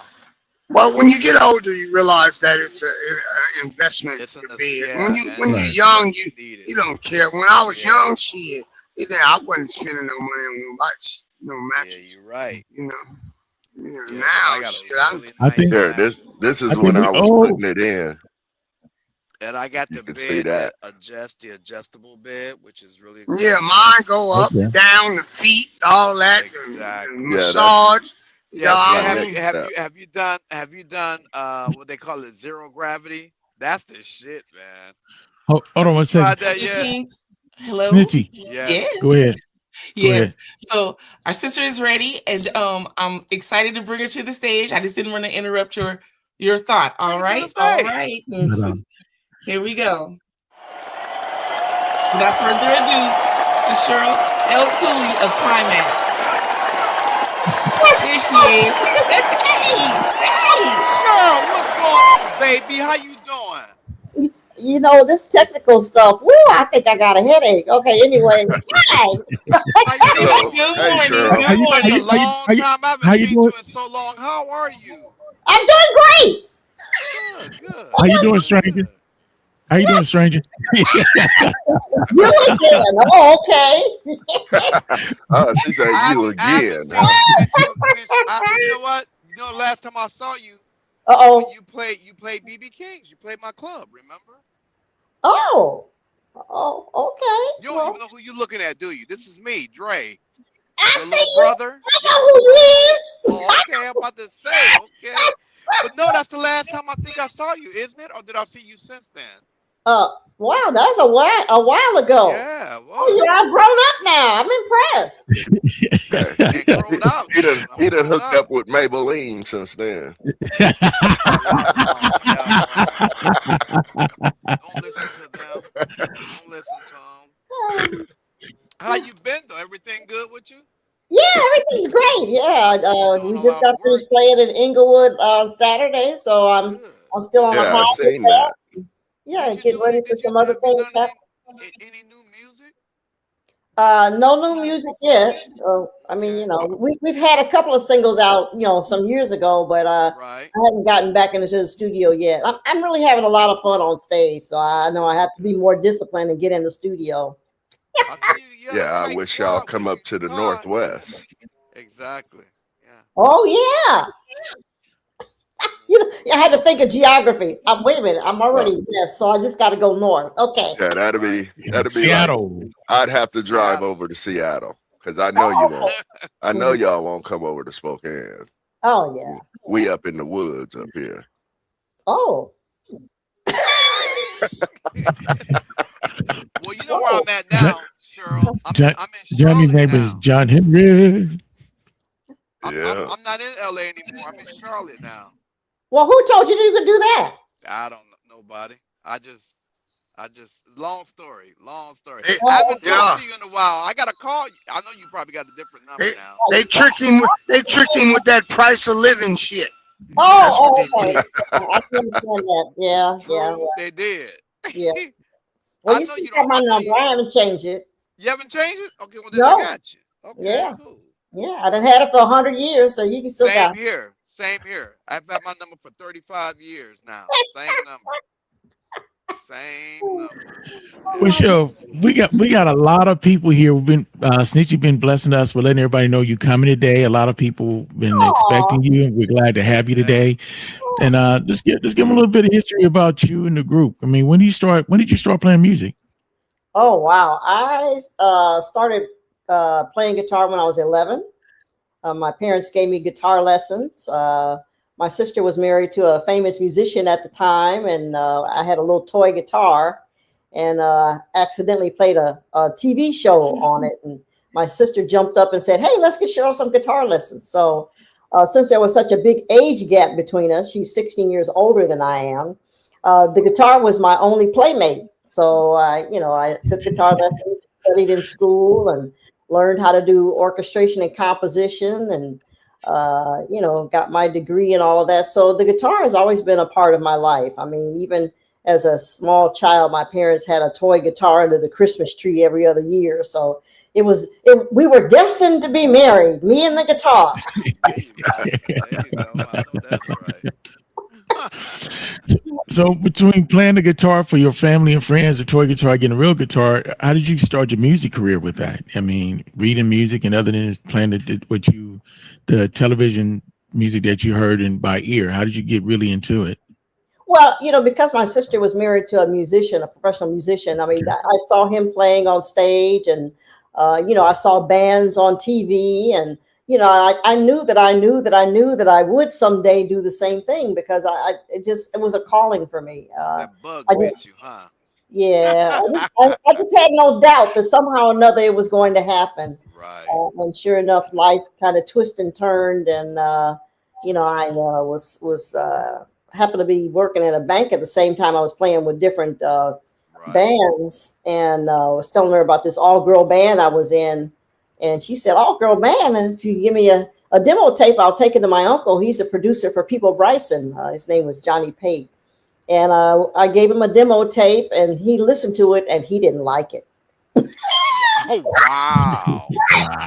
But that does not, just because one door closes, that doesn't mean another door won't open, right? So he happened to be having lunch with one of the vice presidents of Solar Records by the name of Margaret Nash, and one of the executives, and she loved it. She could see the potential, and we wound up signing with Solar Records in like less than a year that we were even together, because they could see the potential stuff. And our first couple of albums, didn't make a big hit, but our third album, Meeting in the Ladies' Room, was the one that really set things off for us. Let me ask you something, Cheryl. Is it different now, being in this part of Climax, where you control and where you're responsible for everything, and everything falls on you now? So how is that? A hard learning lesson of some things, before somebody else was taking care of everything. Now it's kind of like on the job training. Right. And the rules change, without any advance notice. The rules of the game change, and so it's like, okay, absolutely, now I have to do this way. Now it's different. Times change. So, but once all the logistics and everything is taken care of, and I get on stage, it's all worth it. I'm gonna keep doing this until I can't do it anymore. So this is my passion. It's what I really enjoy doing, and the fans like it. I like it. We like it. Everybody's liking it. So, Cheryl, let me ask you a question. So, how many bands were you in, and what was the deciding point for you to join Climax and stick with them? Oh, wow. At one time, well, actually, at the time that I, kind of ran into some of the girls, I would think I was playing with 4 different bands at the time. And I was, in the rehearsal hall that, that they were rehearsing in, and they just stepped into that particular band's rehearsal and said, "Hey, you don't want to play with them. You want to play with us. We have an all-female band called Climax." And, I was, a little startled, because I had been used to playing with, professional level people, and I could just kind of have a feel that they, weren't at the level that I was at. But I still agreed to go to the rehearsal. And the thing that kept me there was that, they were having fun. It wasn't about just getting the gig. They were having fun with the music. And that's really what kept me continuing to come to the rehearsals. And then they, because of my degrees and all, they made me music director at the time. And so, I showed them how to play songs, and we played songs. And, because of my hanging out with other professional musicians, I knew how to put a demo tape together. And so we had put this demo tape together of like 4 original songs. And one of the songs on there was called Never Underestimate the Power of a Woman, which I wrote. And that was the song that got us the record deal, you know, because it was an all-female band. Never underestimate the power of a woman. We were playing our own instruments, and they could, you know, really see the potential and stuff. So, you know, but playing with all the different bands that I had played with before, it was all a learning process to get me to where I needed to be. And I mean, again, my life has been like one door closes, another door opens. One thing changes, another thing manifests. It's kind of been that way all my life. One of our listeners want to know, did you know about a band called She Devil? No. Okay. So when you got with Climax, you said it was enjoying, it was exciting. It wasn't just like work. Now that's not actually true. Y'all had to get together and work, because otherwise they're gonna vote you out of the band. But when you're doing something you love, it make it more enjoyable. But you always got to work to increase your output. You don't put it in, definitely doesn't come out. So you guys having so much fun and camaraderie, was it hard to work, or you guys really silly? What motivates you guys to stay on task and put all the wonderful hits you guys got together? Well, we were having fun. And, you know, it was always funny to us when people would look into our rehearsal rooms and they would be looking for the band. and we're sitting there holding the instruments, and it's like, oh, you guys are playing? It's like, yeah, girls can do it too. It was always funny to see everybody's reaction. And even when we, you know, even though people would see us like on TV when we went out on tour finally, you know, for them to actually see it live and in living color on stage, people would really be shocked that they only saw all women up there playing instruments. And I'm, you know, I don't know if I want to say sorry to say, but even today, you know, people are still amazed that there's no other guys up there. All those girls are playing those instruments, and they play pretty good. I mean, it is a little trippy though to see girls. I ran across an all-girl reggae band. Tripped me out. Yeah, wow. They tripped me out. Yeah, and you know, I've done this all my life, so you know, I don't see the uniqueness because I'm on the other side of it. But when somebody does come up to me and says, you know, well, you know, why would you do that? And I'm thinking, well, what else am I gonna do? Right. You know, yeah, it makes sense. Well, you know, I mean, of course, you know, the traditional, you know, ideas that people have for women to, you know, find a job, get a husband, and have kids, you know, that just wasn't in my mindset. Once I touched the guitar, life was different for me. So it was on and cracking. I mean, music. Even when I was, you know, in school, very, very young, my parents had sent me to a private school that was very adamant about teaching us how to listen to orchestras, how to define instruments, what instrument is this. So the music theory was already kind of massaged into my mind as far as listening to music in a different kind of way. So that, you know, it was just second nature for me. Music was always second nature. And then the guitar just set off the whole trajectory as far as my path in music. Wow. Now you guys is an all-girl band that set some trends and set some standards and still to this day. And you did it so gracefully. And I remember, I don't know the name of the movie, but I know you do. You guys are like featured in, I think, a Gregory Hines movie from the video. Yeah. Tell us a little bit how you guys transitioned from the music to the movie part. That was great. Yeah. Well, we were, you know, being signed to Solar. They had put together a label called Constellation, which was distributed by MCA Records. And the staff at MCA Records was, you know, putting this movie soundtrack together. And they had asked us if we wanted to be part of it. You know, I'd almost have to go back and look at the credits, but if I remember correctly, Bobby Brown was also on that soundtrack with, it was called Running Scared was the name of the movie. with Gregory Hines and Billy Crystal. Billy Crystal. And they, you know, presented a song that was written by, oh Lord, I can't remember his name, but it's, he was married to Minnie Riperton. I remember that part. And David Foster, they wrote a song called Man Size Love for Climax. And we listened to it and liked it and went into the studio. You guys did do that song. That was a great song. Yeah. I mean, when we have enough time, we actually throw it into our show now. And a lot of people are surprised that, you know, oh, they did do that song. So yeah, it was a great experience to, you know, be able to do and be part of a soundtrack of a movie. It was like, wow, you know, this is, you know, again, fun. It was fun. It was exciting to be part of a bigger creation of things. So. And you guys have such an amazing catalog and a huge catalog. How do you go about picking what you're gonna play on certain nights? Picking what we don't play on certain. Well, you know, I mean, when we perform now, we definitely have to play the hits. Got to play the hits. But you know, that's what people are looking for. But there are some B-side songs that you know, our fans were, you know, really asking for. I mean, there was one show that we did, and we were booked to do only the B-sides. So that was odd, you know. And that was my other question. Do certain markets react to certain songs better? Yeah. Okay.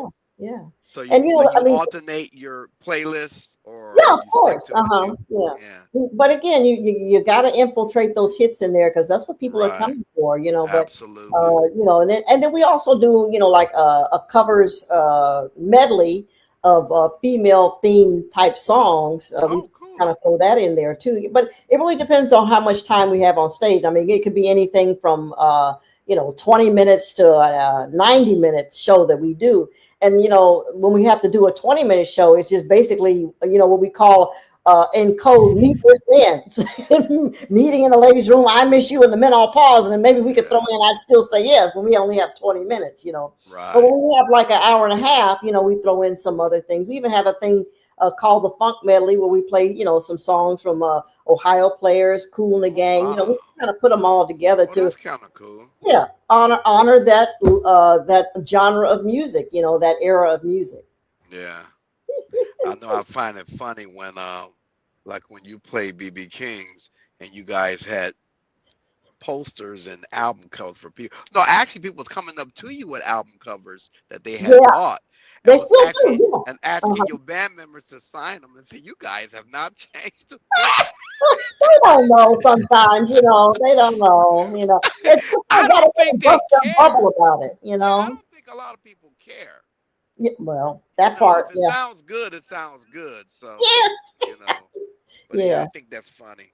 I think it's very funny. And even, you know, like our rehearsal schedules now, with cousin over there trying to get me to talk about is that, you know, I heard that. But so there was a time period, you know, in the 90s when you know, Climax was dormant and we weren't have a record deal or anything, and I became an electrician. Yeah, you know, had the belt and all that. Yeah, but again, I actually remember that. My life has gone from one chapter to the next because I didn't realize at the time that learning those skills was going to take me to the next Climax chapter. So here I am, you know. Oh wait, and I had a pink hard hat. I may have to be muted with this, Miss Smurf. Just give me a warning. Anyway, I had a pink hard hat that said, you know, I go from 0 to bitch in 2.9 seconds. Wow. That's funny. So yeah, I mean, I went through an apprenticeship program for about, I don't know, 5-6 years, and I learned the electrical skills. You know, what they call, oh Lord, how to lay pipe meaning how to do the conduit. Let's get that straight. But that's what they call it, you know, how to lay pipe. What's that wife up You there? don't want to confuse that, right? Yeah. We be taking the lay part out. We just say running pipe. we running pipe now. Okay, well, running pipe, playing pipe, and then the wiring, the three-phase panel, and all that. So I went through that program to learn how to do all that. Right. So, as time went on, I got laid off from my electrical job. So it was like, okay, well, what's the next thing I got to do now? Because every time I try to call a contractor to get a job, they hear my female voice and say, no, we don't have any work. So, Don't that suck? Don't you hate that? Yeah, I think things are changing with that, though. I think women are starting to do a lot. And people. Yeah. I was reading an article where there were so many women CEOs versus men. So that thing is starting to really change. Yeah. Right. And especially seeing you guys and respecting you all as being musicians and not just girls playing musicians. There you go. Instruments, rather, yeah. So let me ask you a question. Let me ask you a question. Everybody is wondering, who started the band? How did Climax get started? Well, sure, yeah. I mean, the two women, Bonnie. Oh, I can't think of her last name now. I'm sorry. And Bernadette. They started the group together, and they were trying to find women to go out, and they went out to find women that could, kind of fulfill this idea of being an all-female band. And that's how, they went through different channels to find, women that were even interested, because at the time, people were like, no, that's not going to work. I don't want to be involved. And so that's how they wound up running into me, because they were kind of in search of these musicians just about in any kind of way. I mean, at the time they had a newspaper, it was called Recycler.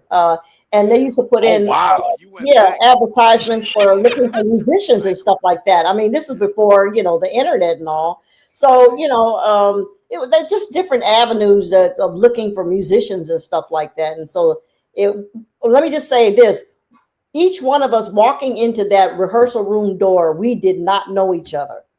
And it was like fate just threw us together. Yeah, we didn't know each other. It was like fate just kind of threw us together and created Climax. It's not like you guys were friends and you hung out and you played together and nothing like that.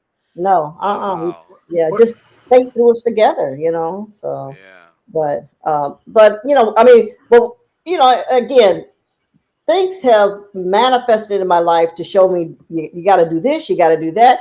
Even doing the electrical, I had to do that because I would get that call that said, hey, if you get Climax, hey, Jay, if you get Climax back together, I can get you guys on some old school tours, So, I mean, we hadn't talked in almost 10 years.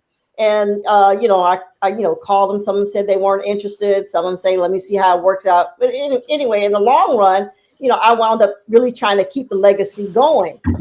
And with those electrical skills, Mr. Cousin Keith, I know that's what you're trying to get me to talk about. With those electrical skills, I wound up building a rehearsal room on my house. Oh, wow. So the rehearsal room, of course, has the sound system. We have a bar, a disco ball. We got you know what? I know I'm coming into the middle of the conversation. I apologize. I was on a business call, but before anything else, I just want to say I love Cheryl Cooley. I know in the beginning of this whole Climax thing, because there are 3 climaxes. Let's just be clear. Mm-hmm. Yeah. Cheryl Cooley was Climax. Right. When everybody abandoned Climax, Cheryl Cooley was Climax. I kept the legacy. And I remember when the thing going on, and one of the members called me and that they were going after the name, and they were asking me for advice, what I thought, and I said, "You want my honest opinion, or you want the opinion that you want me to have?" And she said, "I want your honest opinion." I said, "You can't win." And then and then she proceeded to tell me why she thought I was wrong, and blah blah blah blah. And I said, Cheryl Cooley is an original member of Climax. And when all you guys walked away, she continued to be Climax. I don't care who started it. I don't care if Jesus Christ started it. When you walk away from a mark somebody has the right, and she's an original member. She had the right, and I just love how dignified you were through it all, and and how hard you work to keep the brand alive, the name alive, and we we played with them. You guys know I managed They know I managed Cameo, so Climax opened up for us this past Saturday in Los Angeles in Inglewood, and I was glad to see. I was glad to see you guys sound great. You look great. A lot of energy. You guys always have a lot of energy. So I'm glad that you're here. Are you guys recording any new music? No, not at this time. I think it's important for bands like you that tour and everything to you don't have to make whole albums anymore. We don't have to make whole albums, but we should make singles every 6 months to a year. Just a single record, just for your fan base and just for promoters. And you never know which one clicks on, because this is the music business. We ain't trying to make hit records. We're not spending money on radio. We're not doing that. But we just couldn't put new music out there for the fan base and for people to hear the other girls, because you got some great voices on the stage. I don't know what questions have been asked of you. So what I'm going to do is I'm just going to sit back and I know these guys probably still have questions and stuff. You guys are probably in the middle of a conversation. I just wanted to let you know I'm glad you're here, and girl, we're friends. We're friends and family, and anytime I can book a date for you, I do. And I don't ask for 10%, you guys. I pass the date on to them and let them do the date, because I have a lot of love and respect for Cheryl. Thank you. Oh, honey. Oh, thanks. You trying to make a sister cry. Thank you. Sure. What do you see you guys in 5, 10 years? God, okay. I'm sorry, Cheryl. You don't have to answer that question. It's just too goofy. You don't ask a motherfucker that's been doing this for 40 years what they've done. Cheryl, I have a question though. What differences have you seen now from year to year? As a touring act, and what are the areas that you guys play in the most? Well, I mean, the calls, as far as the audience demanding to hear certain artists, that's kind of changed. And I don't want to say it's gotten better or worse. It's just changed. For me, the markets have changed. I guess. I guess they kind of divide us up in decades. They got the 70s, the 80s, the 90s. Yeah. And, for a while there, it seemed like they were more interested in the 90s. But the thing about the 90s is, there were so many track type artists. There really weren't. I mean, correct me if I'm wrong, but I think the last no, you're right. R&B playing band was Mint Condition, because once the 90s came in, live bands were no longer. That's right. That's actually when we were dropped from the record company, was in 1990, when it was, the whole idea of the artist singing to track came into play. And I'm finding that now people are, I don't want to say tired, people are disappointed when they don't see humans playing instruments, playing music. That's what I'm finding now, is that desire to see more than somebody holding a microphone running back and forth side to side. They want to see some humans moving and making this music. Sure, there's artists out there that have musicians playing on top of a track or a backup track or whatever. But there's also those musicians out there that actually are playing the music. Without them moving their arms and legs, that sound won't come out. And people are starting to request that. It's okay to see the person singing a track, but I really want to see a live band. And that's what I'm seeing the changes now kind of going for us. What part of the countries are you playing in mostly? Because, this is a big country. And I think that our country is like whole countries like France 40 million people live in France. Yeah. 320 million people live in the United States. So there are certain parts of the country that that we don't get to go to throughout a year. Right. So what parts of the country are you mostly in, and what parts of the country would you like to venture into that you feel like your story hasn't been told well enough? Yeah, well, I find myself being on this side, the west side of the Mississippi, more than the east side of the Mississippi. Some part of that too is, some of the jealousy and ugliness of, former band members, calling promoters and kind of threatening them in hiring us that, they shouldn't. And that's unfortunate because that ruins the Climax legacy. I mean, I'm out there doing it from my passion. I'm not out there doing it because I'm trying to compete with anybody.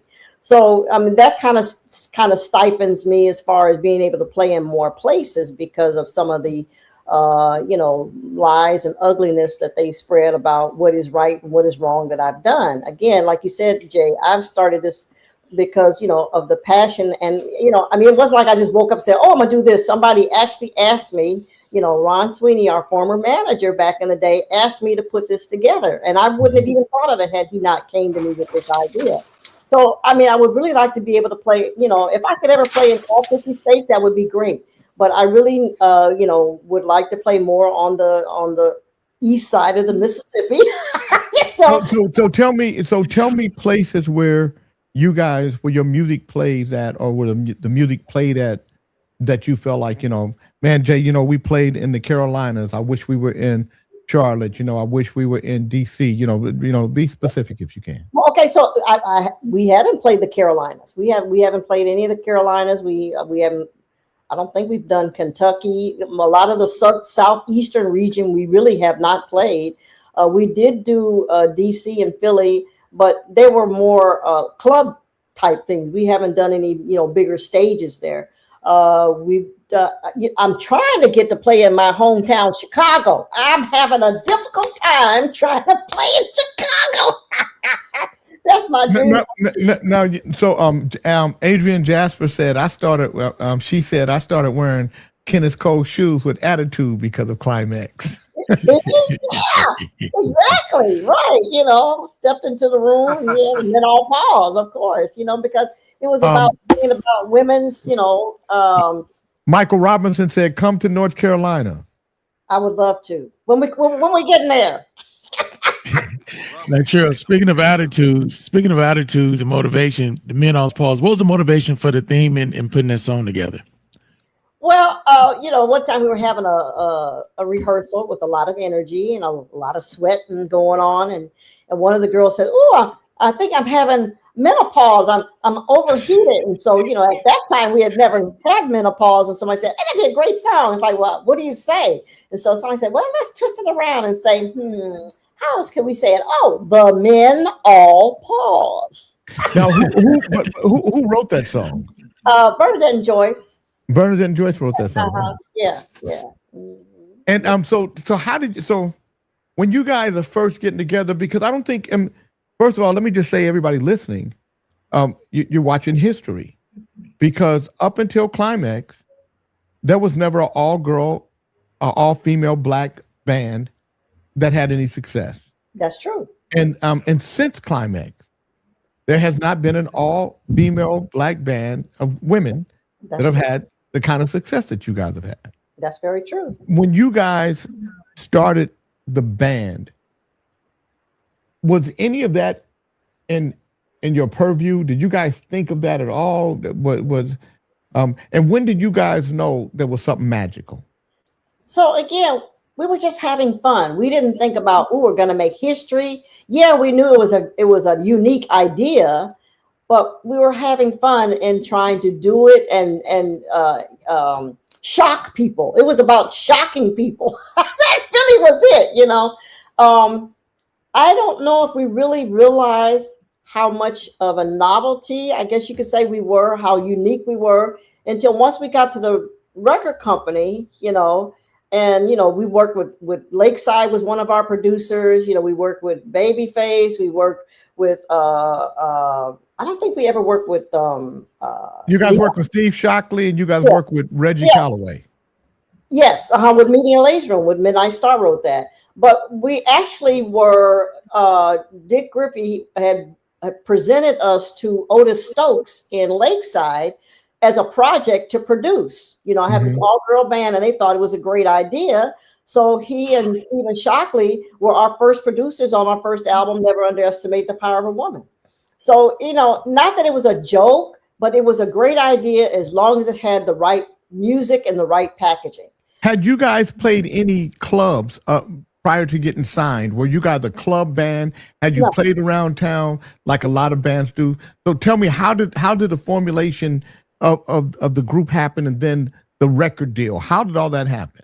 Right. Okay. As I was saying before, we all didn't know each other before we walked into that rehearsal room. Everybody has their own story. You know, one person, we had an ad in the newspaper, Recycler, for I came from another band. The lead vocalist, Lorena, she was referred to by Rolls Royce. So everybody had their own path as to how we wound up in that. Who organized that? Who was that? Was that Bernadette? So Bernadette and Bonnie Thompson, they're the ones that actually had the idea of putting it together. You know, they used each other to, you know, run ideas off each other and how to find, you know, other women musicians. But we didn't do a lot of, we did, I think, Jay, to be honest, I think we maybe did 4 club dates, and that was it. Because at the time I was working in a bank, and I was telling my supervisor about this all-female band I was in, who was connected to the producer, Peeble Bryson. And he was the one who took our demo tape to Solar Records and Margaret Nash and Dick Griffey. And we were signed immediately. We weren't even together a whole year by the time we formulated with the original 8 that we had into signing a record deal. We weren't even together a good year, maybe 6 months. Jay Taylor said, what guitarist influenced your playing when you started? Oh, well, no particular. It was just the bands on TV. I'm watching them play guitars. I didn't really have one particular guitarist. Now, of course, you know, everybody always threw Hendrix in my face, but that was beyond my comprehension as to how. But I will say later, I was influenced a lot by Ray Parker, but this was like after I had played guitar for many years. And Ray gave me one key to playing that changed my playing style forever. And he said, it's not what you're playing, it's how you play it. Yeah. And once he gave me that key, my playing abilities just changed forever. So let me ask you this question. So you guys are 6 months in a band. There's no real camaraderie that you guys can build, because you haven't been playing in clubs, you haven't struggled through it. At what point, or at any point, did you think, okay, the reason why this thing is unraveling is because we don't have that real foundation? You know, I don't know if I would put it that way. Okay. Because again, we're kind of going all this in the blind, except, you know, and I hate to toot my own horn, but I just knew that this is what I wanted to do. I wanted to be in a band. I wanted to have a recording deal. And I really kind of pushed the idea. You know, I was the one that was able to, you know, get to a record company for us to get signed. I think the rest of the girls were just kind of tagging along like, okay, yeah, this is fun. But I don't think the seriousness of it really hit us until we were actually in a line signing that recording contract, the very first recording contract. Now, just to give you a perspective of things, Bernadette was first. Yes, she signed the contract. For some reason, I was somewhere in the middle toward the back.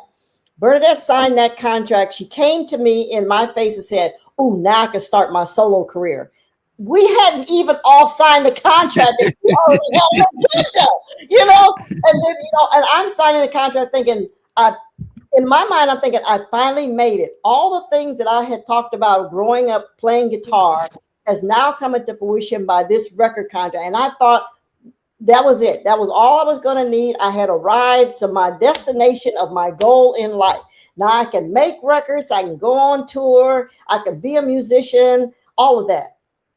But the other girls had other ideas of what they thought this contract or this recording deal meant to them. Now, when we started going in the studios, remember, I had already hung out with Hubert Laws, my brother-in-law at the time. So I knew what the studio was about. I knew what recording was about. I knew about how the punch ins, the slicing, all of that. I knew about all of that. But for them, it was something new.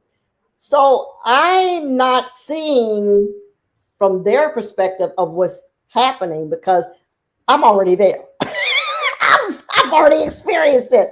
But for them, now they're learning how it affects them or how to maybe manipulate things to their advantage. Yeah. So when you guys make the first album, is there a hit single on there? The biggest thing we had was the entitled song "Never Underestimate the Power of a Woman." And then the next album is what? The next album was called Girls Will Be Girls. And then we got this song produced by these two new producers by the name of Jimmy Jam and Terry Lewis. We were their first outside project outside of the time that got produced on our second album. Okay. And what was the song on there? The name of the song was called Wild Girls. That was the hit. That was the, yeah. Okay. And so each of those albums, how much did they sell? Each of those albums, how much? What again? How many singles? How many albums did you sell? So the first one probably was one single, but we were distributed by RCA. Yeah. How many albums did you guys sell? Altogether we did 5. No. How many albums did you sell of the first album? Yeah, you talking about each? I have no idea. The only one I know is "Meeting in a Ladies' Room" went platinum eventually. And that was the what album? That the third album? That was the third album. So yes. The third album goes platinum. Mm-hmm. So I'm giving some people some education here. Sure. So the first 2 albums they make. So this is the industry we were in. Artists had an opportunity to make a few albums before they could have a hit. In today's industry, if you don't have a hit record out the box, you get dropped. Yes. So the first 2 albums they make, it's a hit. The third album, they miss. The third 2 album becomes a hit. The third album pays for all 3 albums. Yes. They don't get to see any money. So let me ask you a question. What kind of advances did you get on those first 2 albums? Was it 6,000 each? About 6,000, yeah. Mm-hmm. So you guys, and then so now you guys are out on the road because now you got a hit record. Yeah. When did you guys start making money touring? Well, we made money when we were on the road, not so much the residual. That's what I mean. How much? When did you really start making money touring that you could say, okay, we're making a good living? Oh, probably toward the mid part of the third album. When I Miss You dropped and our price went up, of course, and that's when we kind of started making money on the road. But it wasn't like money that we could go out and buy a Mercedes-Benz or a house or something. But it was decent. It was decent. But the whole thing is you had to stay on the road to make money. So I mean, some albums, you're on the road for a good, 6, maybe 9 months. The next album you might not be. But we definitely had to play live in order to, make a substantial, a living. Yeah. But, our first album, the DJs would say, here's a band called Climax. The second album, they said, and here's the band Climax. By the third album, they would go, and here's Climax. Right. The build from there. So you guys are, so when I ask you, when you really start making money, I'm talking about, where you guys could say, we're making a living in a band where we can make a living off of this. So did that happen by the third album? Were you guys making the second part of the third album? I'm going to say we had one good year where we were able to make a decent living. And that was the Meeting in the Ladies' Room album toward the second part. And I want you guys to understand the kind of work that musicians have to put in order to make a living. Yeah. And not everybody, is out here making a lot of money like people think. A lot of people, they struggle from month to month because music is their job. The same way somebody, you got people that work at McDonald's that just work the fries or work the front. They get a certain fee. But you know what? Somebody's a manager at McDonald's or a manager over a region. They make money at McDonald's. So it's the same in music. When looking at the music business today and what you're doing today, do you think these artists have a harder or easier time at getting to an audience and getting to money? I think they have a harder time. Really? Yeah. I mean, there's always a niche. You always have, a niche where, there's certain people that like your style of music or your creative project. But the machine that the record company had at the time, they're not privy to that anymore. They kind of have to be their own machine. Yeah. It's interesting. And I think because I come from the independent process, I believe that it's better now because, because you don't have as many barriers and stop gates where people can control you. Yeah. Now you have access to an audience. Now you have social media. Now you can't compete at radio, but you don't need to. Now you can literally you can curate your own fan base. Yeah. And from that curation, you can get your real fans that will contribute $100 every 6 months. Sure. But it is interesting. It's interesting how, how artists from different eras see it. I think we own now, me and you, we couldn't own our catalog. We had to fight for it. Yeah. It had to be put in a contract that it reverts back to you. As in my case. Yeah. But these kids, they automatically own. Oh, sure. Sure. Yeah. So King, what are you saying is that Dr. Dre is still making French fries in the music industry? Wow. So Cheryl, you got to understand that this is we got a hard audience that listens. They like and these guys are gonna bag on each other. They like messing with your little brother. That's all. No, that's Professor. You don't need to say. So Cheryl, let me ask you a question right now. Let me ask you a question. With technology and AI music, where do you see it going, and what are your thoughts about it? I'm sorry. Say that one more time. With AI and technology and music, what are your thoughts about it? It's kind of unfortunate. Shoot, I spent a whole lot of years learning how to play guitar, and then all of a sudden somebody come along and push a button, they play it better than me. I'm gonna start fighting AI. What's interesting is that radio stations like mine, we do not play AI music. I understand. I won't, and iHeartRadio doesn't play AI music, nor do the major radio outlets. Sure. Because AI music isn't real artistry. Right. And to me, AI is a great tool to use as a songwriter. For me as a songwriter, I wanted to get a song to Grady Harrell, so I used AI. I uploaded some music, and I found a voice that was like a Grady Harrell voice. Oh, I see. And so instead of me having to go pay for someone to demo it, to sing like it, to go, come into the studio, bring an engineer in, mix it with AI, all I had to do was upload it, prompt it, and get the voice and go send it to Grady. Same with Lenny Williams. Mm-hmm. I did a song for Lenny Williams. I let him hear himself singing the song. Yeah. So, because you can't say do Lenny Williams. That's not how it works. You have to know what kind of voice, what kind of timbre. You gotta prompt it. Mm-hmm. But so that's what I think AI is great for. I think it's great for producing. If you produce a track and you want to get another a different kind of take on it. Mm-hmm. And you don't have the time to go and do it. And you again, it's about prompting. And I'm going to show you an example I did a song with Ivan Johnson. Ivan Johnson actually did the music, and he's a writer. He's in Club Nouveau. He's my music director, and so I heard the song, and I loved it, and I said, okay, yeah, I want to do this record. So I started. So this is not AI. This is the track. This is what we did.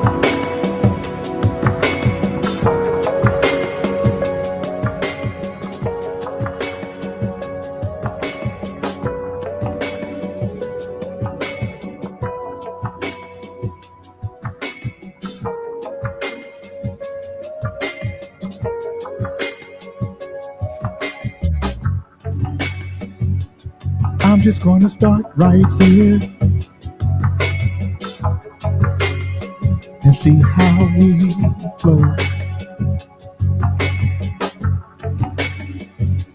I'm not gonna walk in fear. I just let us flow. I'm not trying to get it right. I just want to get it on.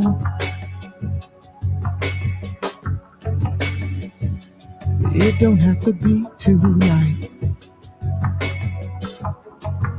but don't make me wait too long. Let's be grown and sexy. I want to be grown and sexy. Can we be grown and sexy? So that was I just had to sing because I don't have the vocal on there. So I put it in AI, and I updated it. I told them to give me a more open, a more modern version of the song. And this is what it gave me.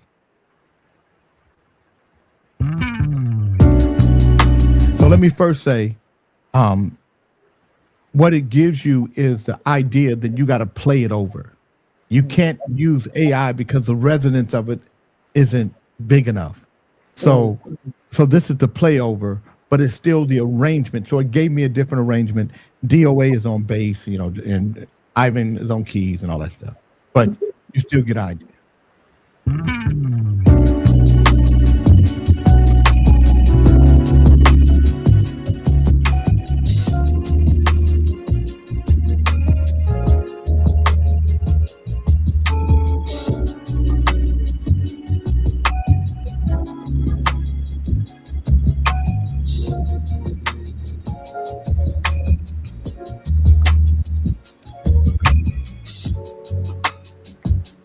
I'm just gonna start right here and see how we grow. I'm not gonna walk in fear. I'll just let us flow. I'm not trying to get it right. I just want to get it on.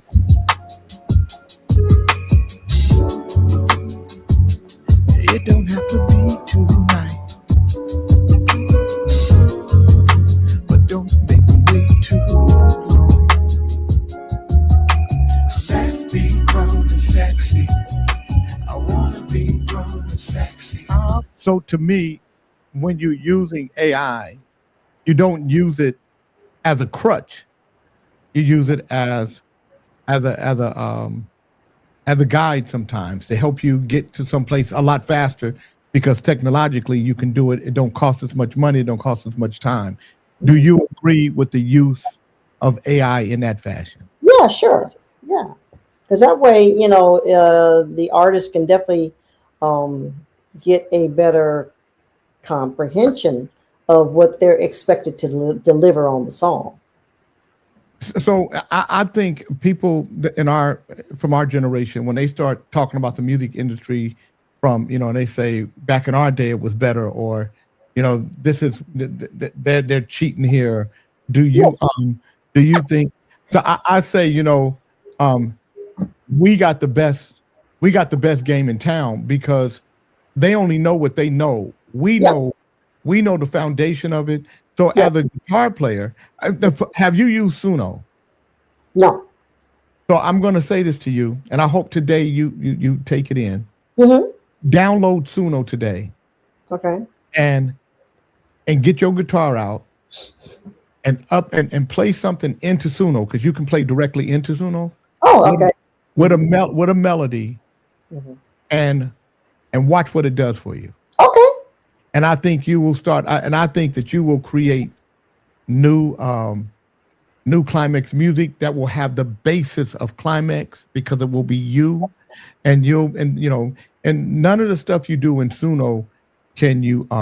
First, you got to sign up for the Pro. It's only $30 a month for the Pro, because then you could, and it'll give you stems and everything. So what it does is it will, you can take. So what we do is we take the stems, we take it out, we replay everything, but now we get a chance to hear our songs in different. So for me, I can do different arrangements without having to do anything, because I'm prompting it, and you'll learn how to prompt and stuff, and it'll blow your mind.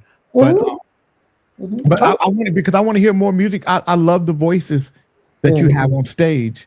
I want to hear new music, and because I do the top 20 independent artist countdown here. And we have the Greater Sacramento Urban Music Award that's taking place September 11th. Independent artists from all over the country play on my radio station, and they have an audience, they have a voice. And when we did, I'm partners in a winery. So we did our first concert, Cameo, Confunction, Club Nouveau, and then 4 local artists, Lucky Witherspoon, Joe Levy, the Sugar High Band, and Sean Rayford, and they got paid for doing it. We sold 4,100 tickets. Oh, wow. Sold it out. So I'm saying to you, that there's so much more life. What the industry has done, what technology has done, and when we sit now, there's so much more life in the industry. And again, I think it's for anybody who is still doing the work. There are going to be some lazy people that are going to misuse it like anything else. But there's going to be talents like you, and others out there that will use it, see it for the tool it is, and really start to create. Sure. And I think it'll really Suno, SUNO. Okay, because I'm writing it down, right? Yeah. And if you have any questions, call me and say, Jay, explain this to me, explain that to me. I'll show you how to. But I think it'll expand your songwriting. Okay, gotcha. Yeah, I'm right. I took notes. Now, I'm glad you're here, but this show is really a silly show, and I'm glad these guys have really mined their cues. I see Fred is here. Fred, did you have anything you'd like to ask Cheryl? Fred got a little guarded. Hey, Cheryl, I tell you, sweetheart, it's truly a blessing to be here with you this morning. I was raised up listening to your music, and the girls used to, men all pause and meet me in the. They used to when that song would come on, they would meet me in the ladies' room. Shit, and I'd be. They be meeting him in the ladies' room. Yeah, because he used to. Great. What you didn't know is Fred used to have to sit down to pee. Oh, no. It's okay. That's okay. You know where I'm going with this, right? Yes, I do, sir. Yeah. All right. No, don't serve me and don't leave me out. You are looking good, sweetheart. Honestly, you look very well. Oh. You have great personality, a great aura about yourself, sweetheart. Oh, thanks. Cool. I just want to have fun in life, Right. Most of them look all beat up and shit. You are a very attractive sweetheart. Yes, you are a lady. Thank you. Peace out.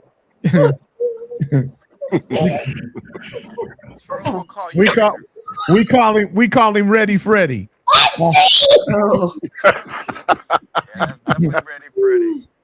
He had a single out called One Pump and a Grind. So as you could tell, there wasn't much to the action, but it was some action. Jay He's trying to said, get me, he's trying to go, get me Jay? started. It went triple wood. Would have been a hit if it would have been good. Right. Yeah. No, but I'm glad you're here. Cheryl, I'm gonna send you some songs. I think you guys are really Okay. Yeah, I like to send you something too, Cheryl. I'm gonna call you later. Okay. All right. You know how to find me. My number. You know, I'm gonna go ahead and embarrass myself. And all your social media is on the ticker tape below, sister. And all your concert dates You coming up. weathered the you know that life out there that y'all was out there singing about out there on that road. You weathered the storm very well, sweetheart. I'm just taking my hat off to you now. Thank you. I'm gonna get out of here. Christy Graham said, I'm so thrilled that she's here. We're such big fans. I have so much to say, but I'm driving and I can't hold the phone like I am now at the stoplight. Can you just let Cheryl know that Fat Fred didn't know who Climax was yesterday?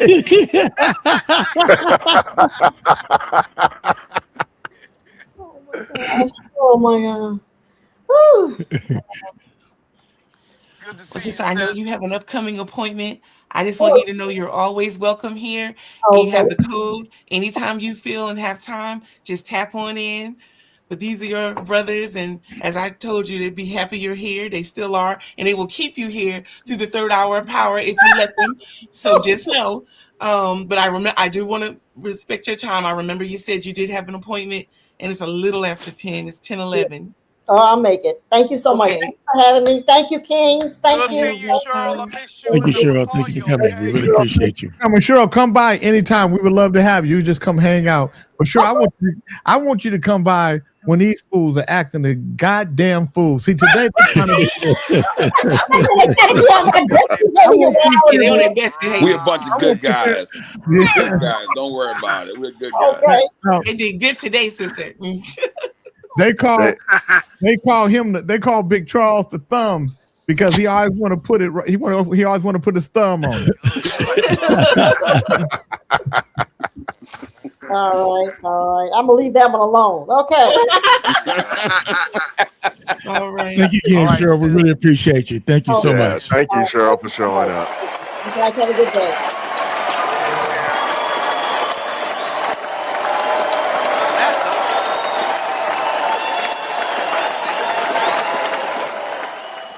Where you at, Maybelline? Where you at now?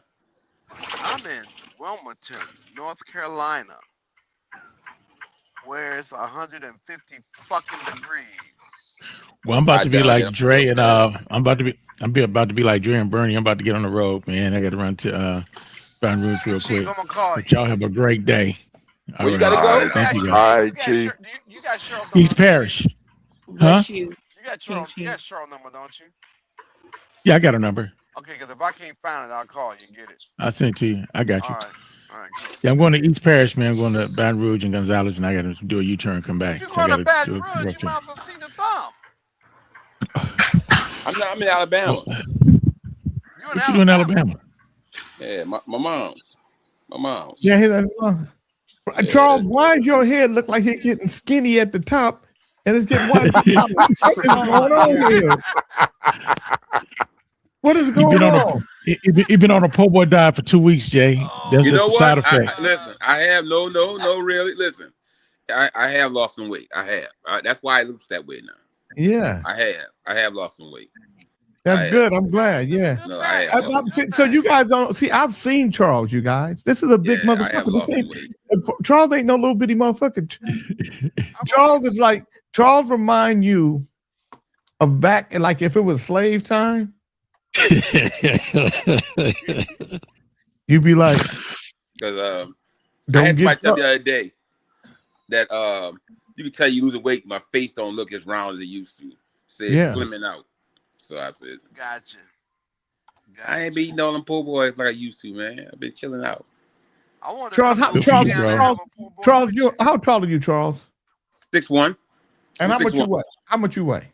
I was 6'1", 354, like that's like between 350 and 4. Mm-hmm.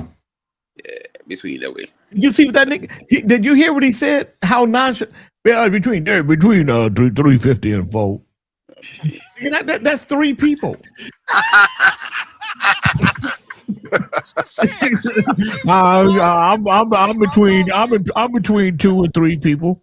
You know, but shit, Jay, I must have been 5 or 6. I was 570, man. Yeah, nigga, you was a whole nigga, you was a flock of That nigga. nigga was a team. He was a team of motherfuckers. Yeah, that nigga, that nigga was a basketball team and 2 football players.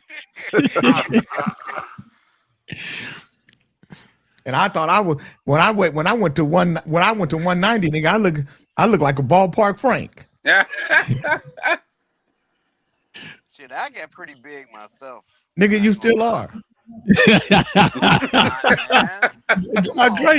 Dre, you smaller than you were, nigga, but you still a big nigga. King, will you be kind enough to let Big Charles know that he has a piece of cheddar cheese stuck on his front teeth? Never mind, my bad, King. I know. Listen, hey, bro, look. I know you don't change your shirts more often. Everybody can see how much you stink. So I know you're not trying to tell somebody about anything. Yeah, really. Yeah, you need to stop.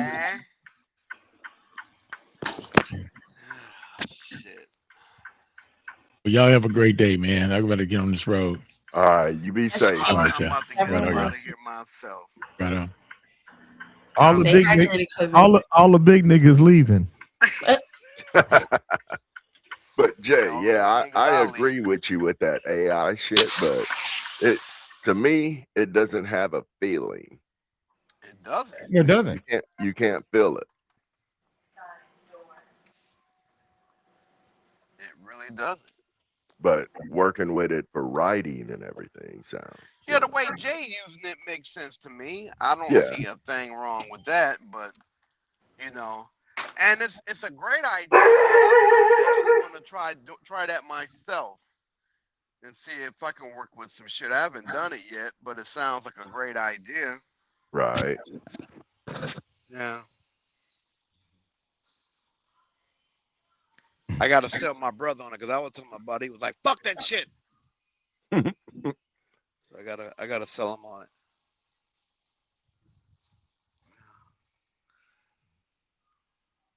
It's hot, y'all. It's fucking hot. Are you going naked? Is that why you're telling us that? Moves up. Huh? Nose, Jay. Blue nose. Are you? Well, you say you was down by some water. Don't jump in there. I am. You absolutely right. I might fuck around and have to jump in that water. You know what's a trip? I got a lot of fucking blue shirts. When y'all see me and y'all see me with a blue t-shirt on, it's not the same shirt. I got about 8 of these motherfuckers. Okay. A lot of shirts. That's what the musty. No, I got shirts, Jay. Uh-huh. I got a lot of shirts. Them safety shirts are like extremely hot. That's why I'm not wearing those. I got a bunch of them too. But them motherfuckers are like really hot. Fuck out of here. Oh. Chocolate 8. Choc 8. These guys are dumb. NBA Hall of Famer's public appearance at Zigna Runway shows a young woman. Oh my God. A woman sparks debate over age gap relationship. Scottie Pippen, he's 60 years old. He steps out with a 23-year-old. Dre done. King, did Chubby Chief leave? I'm not even on the show, and I feel like I have more room around me now that Chief's gone. That's fucked up. That nigga don't do shit but sit back and talk shit. Oh, JD. Oh, that is so funny. Dr. Peach. Oh, that is hilarious. See, Jay, the reason why I wasn't here yesterday is I was installing this. That's dope. What is that? Step in. That's tub and sit down. Oh, I see it now. Okay. Uh-huh. Yeah, it was in my garage. I had. Now let me ask you a question. How wide is it? Because I see how deep it is, but how wide is it? Almost 3 feet. Okay, so maybe you can fit, Ray. Yeah, I was hooking up the shower part to it, but it's the walk-in tub. It's pretty cool. Is it yours? Yeah. The In your only house? thing I hate is getting in it, filling it up. I'm not used to that yet because you got to get in it to fill it up. You can't just jump in like Right, a because tub. because it opens up. It opens up, right? Yep, Yeah, you'll fuck yeah. your floors up. So Yeah. you can't lift your legs up now. So you got it. So that's the old man. That's an old man tub. Well, I'm getting it for the He later tall enough, he years. probably could. Now I'm getting it for the later years, you know. Yeah, I don't blame you. Especially my wife, you know, because the Yeah. regular tub, she was kind of That's why I don't fuck almost with tubs slipping too in it and much. stuff. I Yeah. have a separate tub and then I have a shower across from it. So I only use it. I soak every once in a while, but I'm in the shower So often. I have to take a shower before I take a bath. Yeah, Really? God. that's what Yeah. that's what I was wiring in yesterday was the Because if shower part. if I take a bath That and water then I gets then I nasty. sit, and then I Yeah. sit in the water, then the water is dirty because I was. Yep. So Yeah. now I'm sitting That in my makes own dirt. sense. Yeah, so I Yep. can't.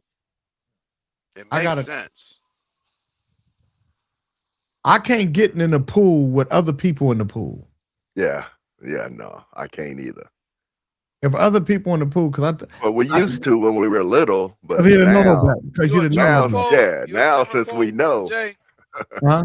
You a germaphobe? Yeah. No, I don't know if I'm. Yeah. Yeah, I am. Must be. And I ain't mad at that. I don't consider myself no germaphobe, but I feel I ain't with all that touching and See, why does every story on Kings in the Morning go back to Dr. Dre's life? Because I think he only loves me secretly. I really do. I think he got a thing for me. Can't keep me out of his mouth. Two funky fuckers.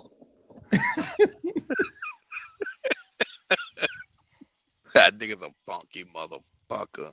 But he said too funky. I mean, he put you in there with You him. wasn't talking about me. He said too Fred, funky I know you fuckers. ain't talking about me, are you? you ain't rainbowing today, Fred. Nah, passed up my colors.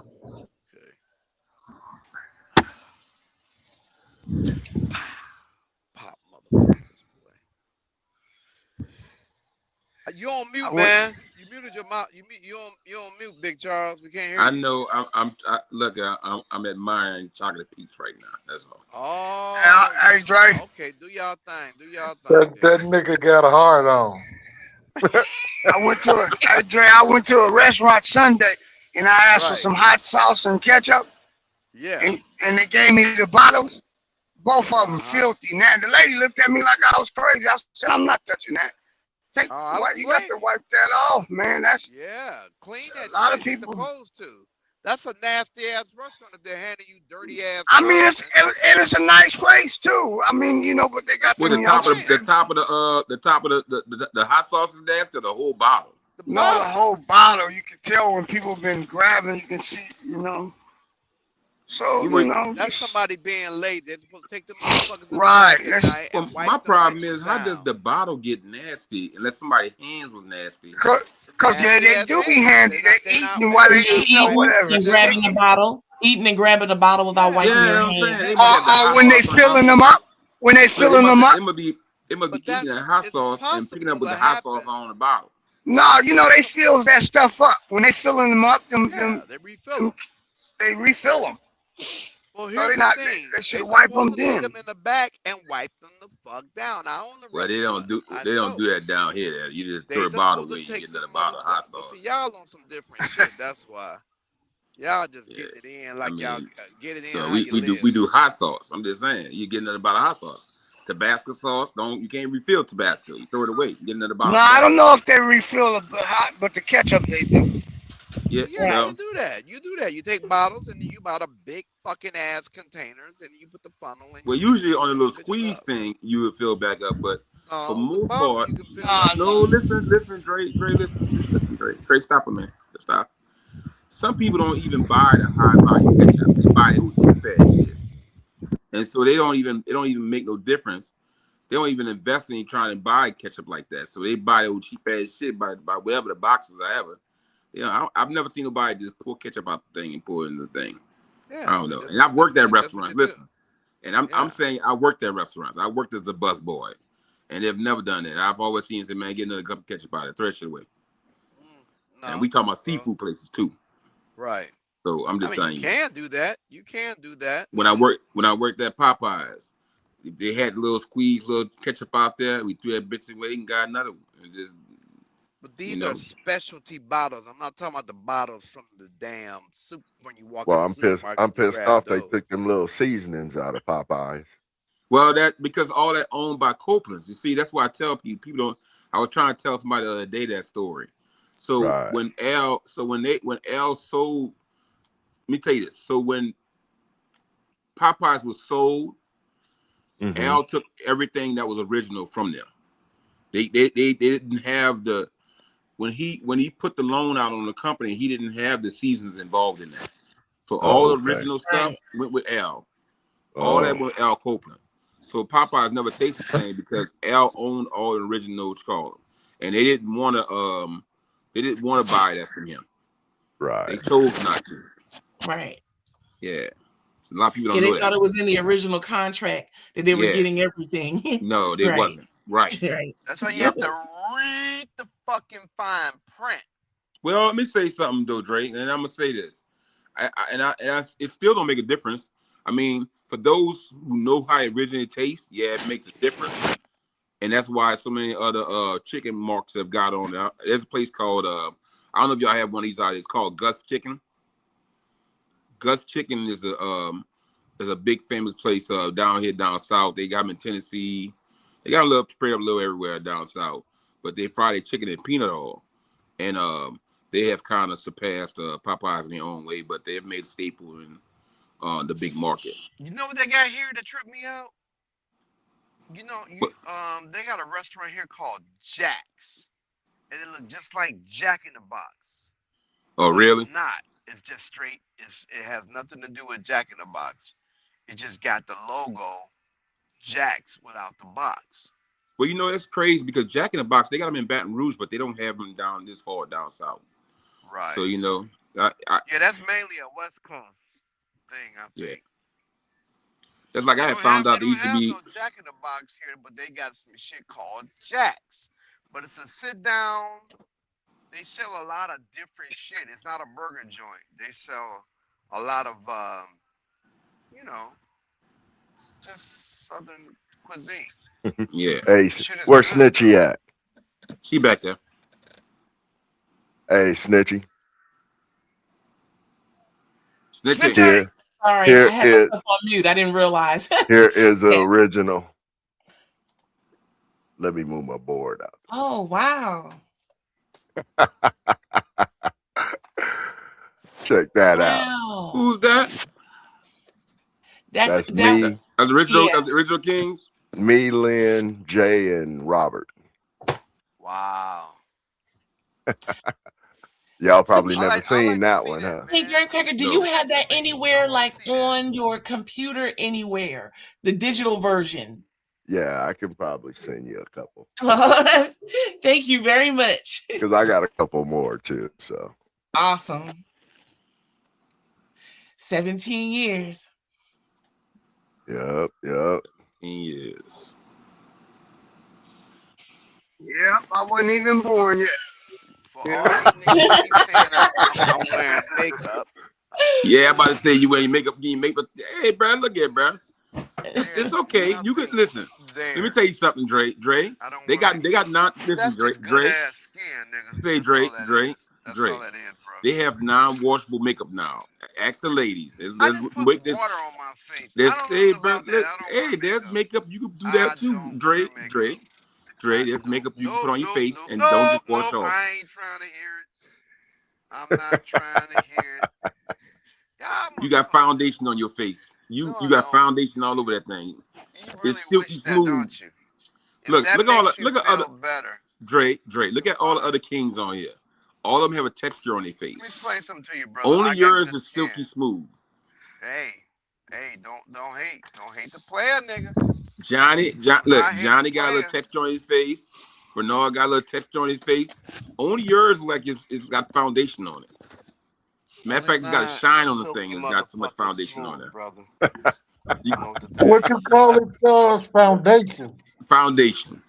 Ain't no goddamn foundation. You got foundation on his face. What the fuck? Look at, I don't. hey, bro. Look at, man. Hey, Dre. Look, don't shoot the messenger now, brother. I don't even dye my motherfucking hair. That beard, that's me.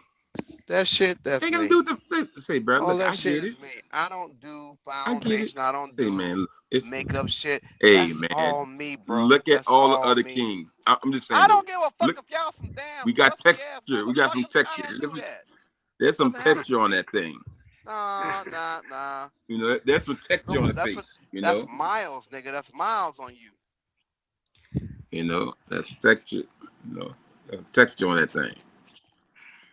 Look at the hands.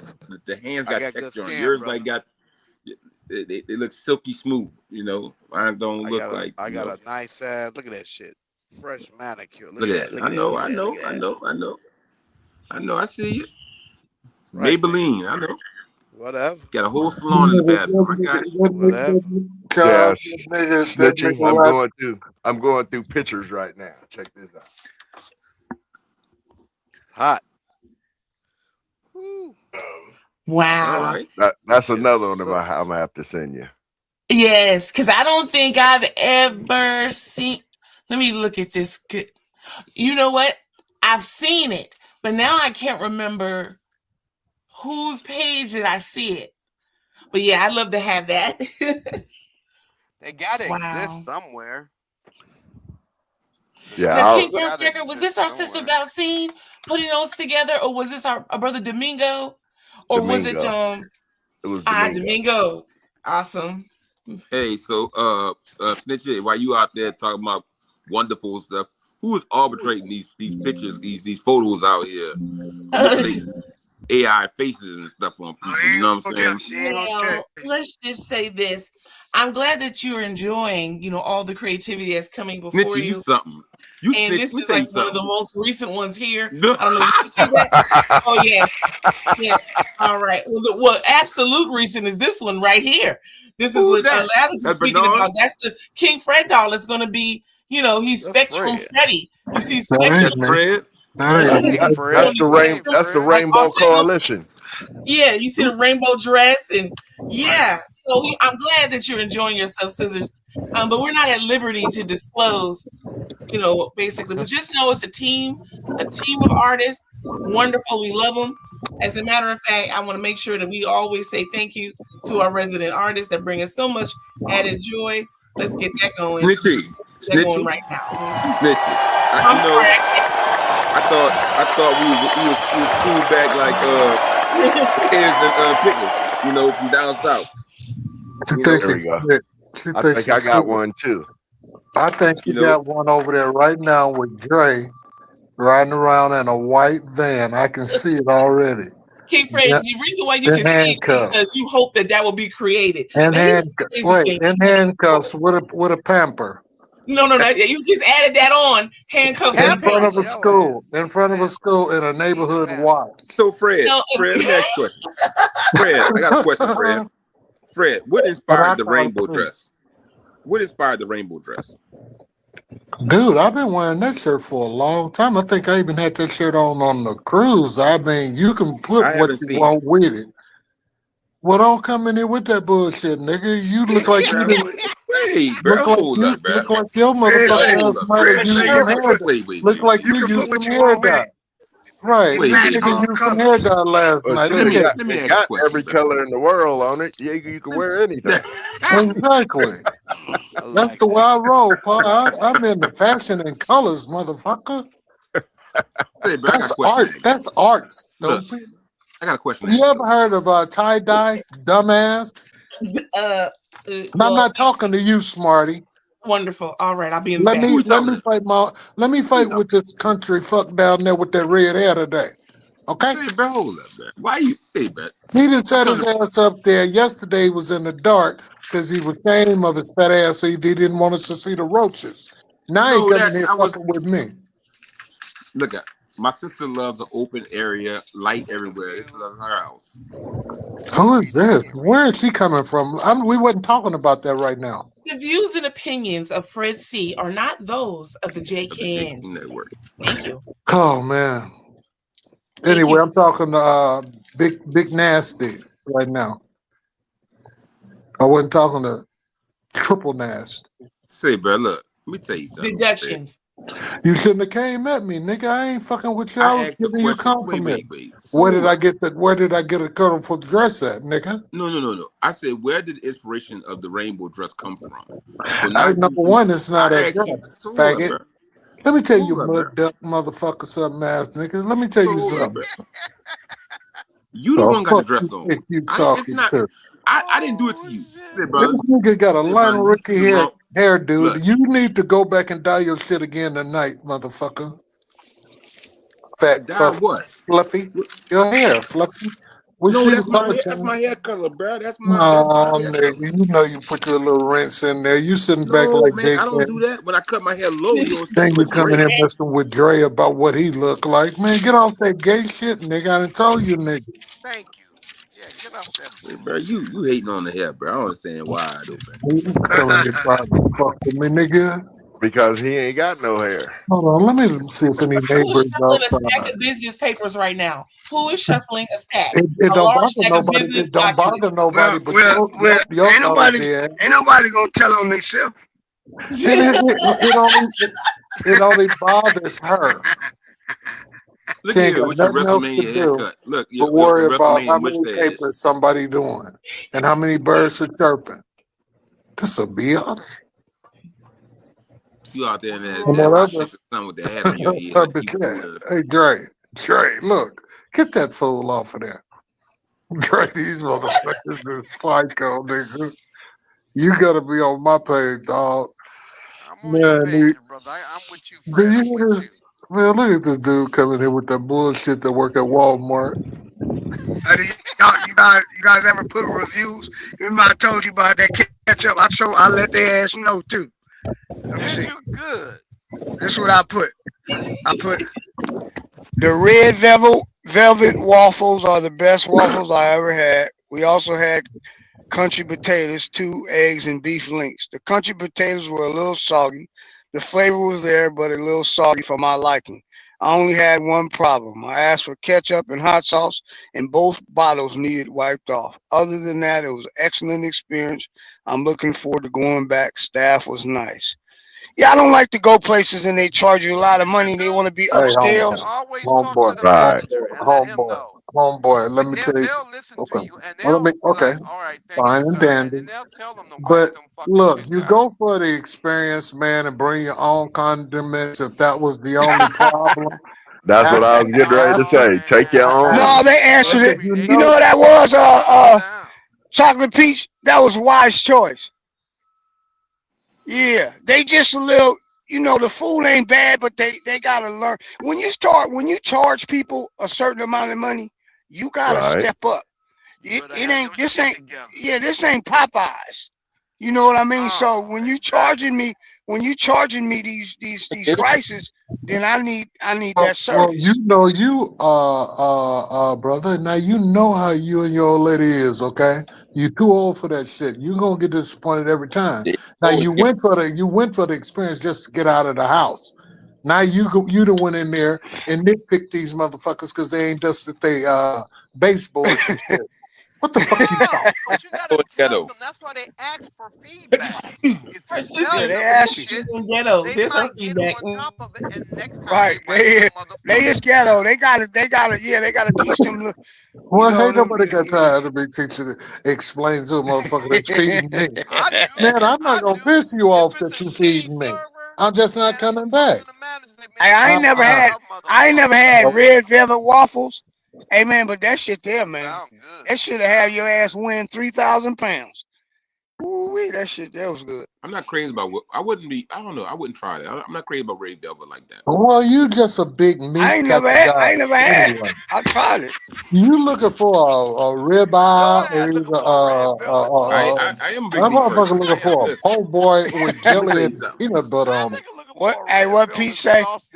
They are worse. What's he say? They're worse than Southern Cafe. I can't read that.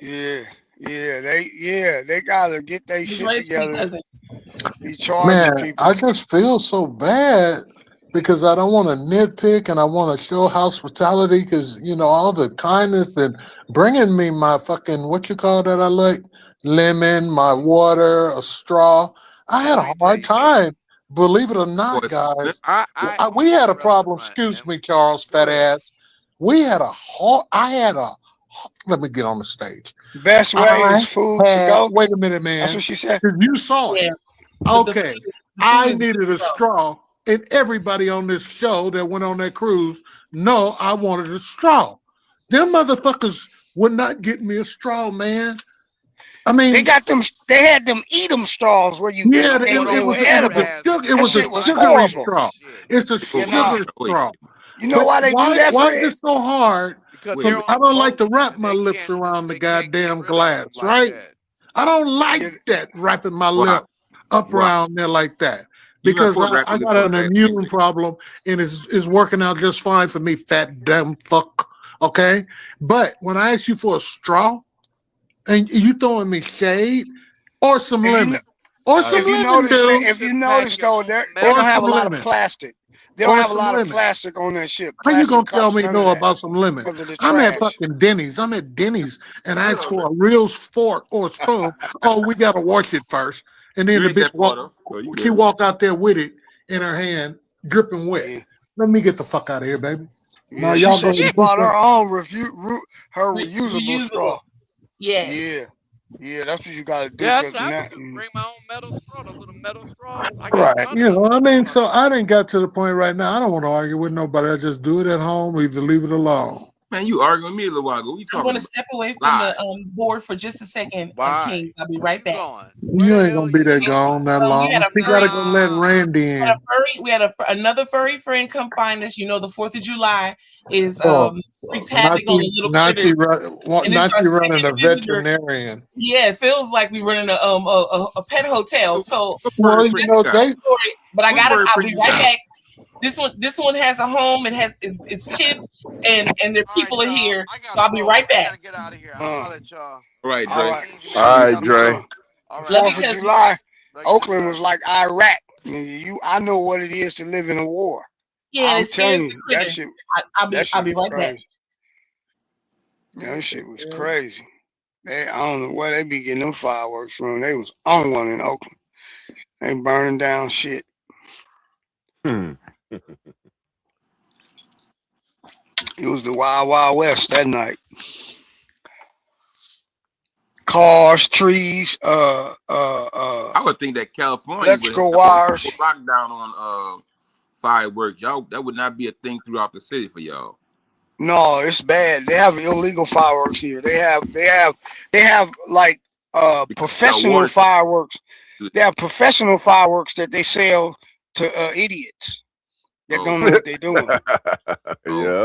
Yeah, you ain't got no business fooling with that shit, and it's be a problem.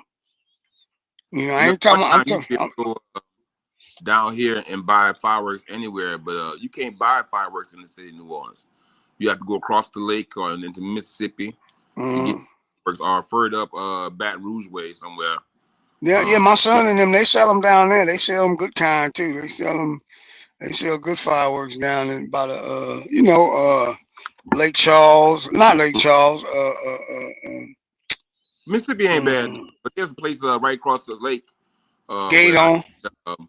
They can't perform at Slidell. I mean, it's literally right by the lake. They got a big old warehouse that they open up every year around New Year's and 4th of July. It's huge. Got all kinds of stuff. Around Slidell? Yeah, right in Slidell. Right where you caught the lake. It's on the right hand side. Right before you hit. I think that's God damn. It's not North Shore Boulevard. It's before Old Spanish Trail. Forgot to call it. But right when you cross before the first exit, on the first exit. But it's a big old place. Big old warehouse. Yeah, big old warehouse. That bitch big. Like you drive over there and you come around the bend. That bitch big. That bitch got everything in that motherfucker. But and they hit you up. They hit you up because they know you can't go anywhere else and get it, like talking about it. So they gonna smack it to you. Man, they got fireworks out here. It costs you just for one of them. It costs them $50, $75, $100. They be that professional shit, and they don't have no business. They don't have no business with that shit.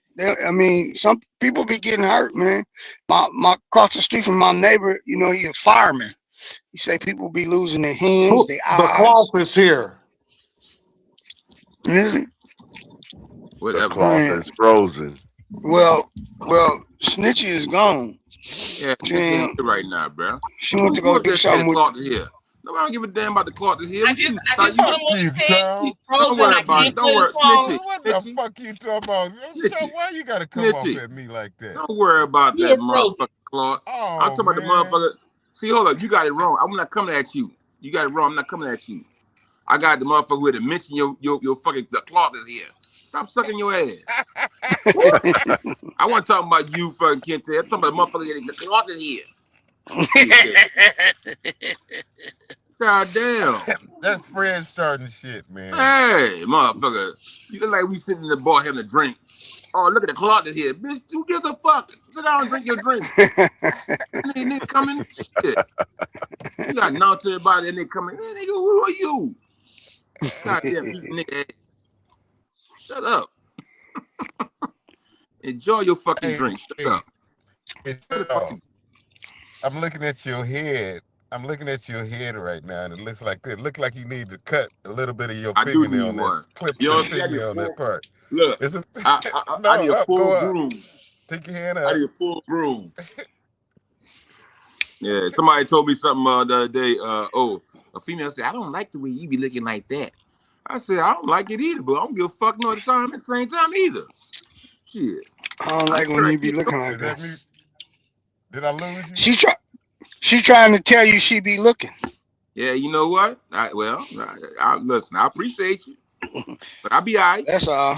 You just letting you know she be looking. But look, when I told her, I said, I don't give a fuck. I'm good.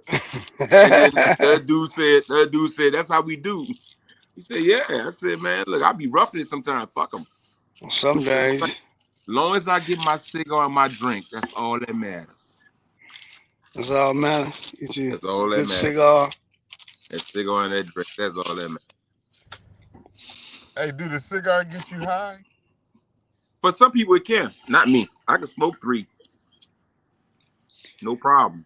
So cigar just relax you. It just relaxes you. Well, it's for each individual person. I you know, some people they do get high off them because they never smoked them.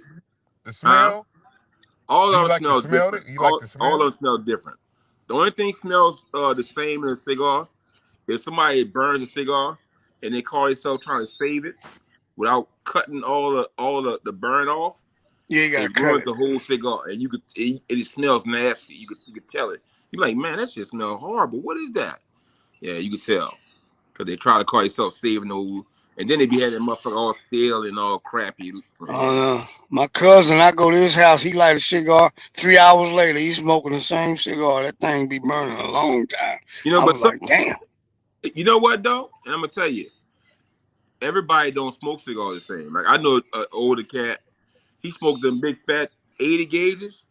Man, he be taking the time with it. But if you they take their time. But I'm saying, if you giving him something smaller than that, man, he'll burn that bitch up like a flat. Okay. Yeah, that bitch. He said no disrespect. You know, and that's what he gonna say. He gonna say no disrespect, but yeah, he'll burn that bitch up like a matchstick. Yeah, my cousin, they smoking. They be talking about, man, this one costs $40. This one costs. I said, God damn. You know what though? Prices might vary on the West Coast versus down here. But they don't probably a little cheaper down here. I mean, expensive down here. You know how I go. Yeah, Frisco. Yeah, I don't spend cigars. Hell no. Yeah, I might spend 20, and that's an expensive cigar. Liga Privada number 9. That's a nice, respectable cigar. What's the name of it? Liga Privada number 9, Robusto. Now, how much you pay for that? That's about $20 a stick. And how many? You smoke 1 or 2 of them a day? No, if I smoke one of them out, that's a enjoyer. That's one of them. That's like you know how like you get a favorite dessert that you only gonna eat one time of. Right. That's Okay. I'm gonna take my time with it and enjoy it for a minute. Special occasions, yeah. Yeah, you not like Mm. rich people is. I'm gonna enjoy it. It's not that big. Leave Nevada number 9. Yeah. How big is I just smoke backwoods in the 80s, late 80s, early 90s. Backwoods. I don't spend all that money. Because you know what? What happened was I had built some credits up. At one of the places I used to buy my cigars from, and man, I bought that damn cigar. I had like $50, and I did that damn thing. I smoked that cigar. I said, man, that shit was not worth it. I could have taken my money and did something else with it. I could take my credits and did something else with it. I was mad. They got them lounges, them cigar lounge y'all go to too. Sit up in there and smoke. Well, you know the crazy part is down in New Orleans, you can't smoke nowhere inside of New Orleans. They don't have cigar lounges. They got them. They got them down in the quarters, but the parking is bad. You can't find parking down in New Orleans to catch an Uber. You got an Uber? Whenever I go somewhere in the parking bad, I just catch Uber. Shit. Well, no, you got to pay a special rate when you go down in the quarters, though. That's a special rate. Oh, to catch, go down. That's what they call that surcharge. Yeah. They hit you with that surcharge. Yeah. I mean, I see them down there. They be cleaning tennis shoes and everything else down there. I see them hustling down there. Down there, they got a place called Smoke on the Water. But most of the places you can smoke at is in Jefferson Parish. Like when me and Chocolate Peach, I brought Chocolate Peach to, that was in Jefferson Parish. And a place called Harahan, Louisiana. Well, I like to work right around my job. Very comfortable. Good seating area is cool. Got a lot of bar food up in there. Good people. No problems. Yeah. In certain parts of the... Hello? Yeah. I'm not thing. Yeah. That's quarters. A certain part that ain't safe down there. Oh no, you good. You ain't gotta worry about. Look, if you listen, you good. Listen. Rule number 1: mind your business. Right. That's what I tell you. Rule number 1: mind. Don't be trying to look at everything going on. Be doing stuff that don't concern. Know your destination. Know your destination. Hey, Bernard, you know Charles is retarded, right? Why you say that? You gotta watch everything I'm gonna tell you, man. Don't believe none of it. Nah, man, listen. In certain places you don't belong. I mean, I tell you, look, I grew up in New Orleans East when New Orleans East was nice, but I wouldn't tell nobody to go hang in New Orleans East now. I wouldn't make you go get gas out that night, which used to be one of the safe places to go get gas. You gotta watch when you get gas at night. Don't I know? I live in Oakland. There's certain places, certain time of day you get. That's it. Somebody asked me yesterday. They see me pulling a boot off my car. They said he was trying to pull a boot off. And last night, my wife called me this morning and told me they done stole my neighbor. A little old school Toyota. It's clean. It's like a bucket, her get around bucket. They done stole that woman's car, man, in front of her house, man. I told her you gotta have a thing on your steering wheel and everything. That'll keep them. They'll go find something else easier to steal. Yeah. Yeah, so that and then take the battery off that bitch. Take the battery and bring that bitch inside. Fuck it. Yeah, sometimes you gotta do what you gotta do. Yep. Battery out there.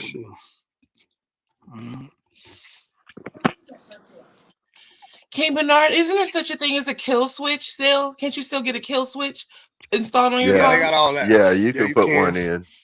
You can put one. Yep. Yeah. You just gotta make it. I don't. You just want to make it difficult for them. That way they can go to something easier. Yeah. I call 'Cause, it a deterrent. yeah, shit. I got the steering wheel thing on there on both cars. And I got on the Cadillac. I got a boot on there. Shit, they got to get that boot off of there. Yeah, you got to make it. You got to make it. Put a boot on there, King Bernard. Yeah. You got to make a lot of noise to get that thing off of there. I'm sure they can get it off, but you got to make a lot of noise. It ain't gonna just come off. Yeah. But the effort it takes for you to put that on there would probably give, the weak-minded criminal the thought that, you probably took other precautions other than that. So it's just too much, it's just too much work. Yeah, it's risk. It's just other stuff to do. There's easier things to do. I call him taking the cover off my car one night. My wife had a fit. I went out there. I said, shit, you think I'm going to sit on you and let them go? They was taking what? They took the cover off my car. They was trying to see what was under it. Yeah. So I just ran out there and two of them ran down the street, and one was in a car. He drove up the street, then he turned around and came back down the street to go down the street to pick them up. You know what I mean? They just ran and went on about their business. I wasn't gonna shoot them outside. Because I'm gonna be in trouble anyway. They gotta be on your property. No, they not in California. They can't be on your property. They got to be in your house. No. They got to be in your house, and you got to be in danger. And they better not be running away from you. You can't shoot them in the back. Oh, damn. Shit. Yeah, I was deeply disappointed when I learned that. Washington, they can come on my front yard. No, not in California. If I feel threatened, oh my goodness, it's on. California, they want you there in your front yard. You better go in your house and lock the door. Call somebody or something. You can't shoot them. Ridiculous. Yeah, that's how it is. Texas, Florida, you can get them. Stand your ground out there. Bring your ass around here. Bring your ass around. Scare me. Let me feel threatened. Oh, you ain't gonna do nothing but run in the house. Yeah, that's all you gonna do. I ain't gonna stay out there too long. Shit, it's hot. All right, I'm gonna show y'all something. This what y'all been checking out. I hear music. King Fred, is that you? See, it's falling off the bone around here. Oh, Lord. Yeah. Put the camera down a little bit. There you go. Yeah, it's falling off the bone around here, baby. Boy, that's some good looking rib there. It's falling off the bone. Everything first class around here, baby. That's wonderful, King Fred. That's good looking rib there. That's store bought. He ain't make that store bought. Yeah, Fred make a damn thing. It's store bought. Fred just bought some ribs. Ribs with the fixings. He ain't made shit.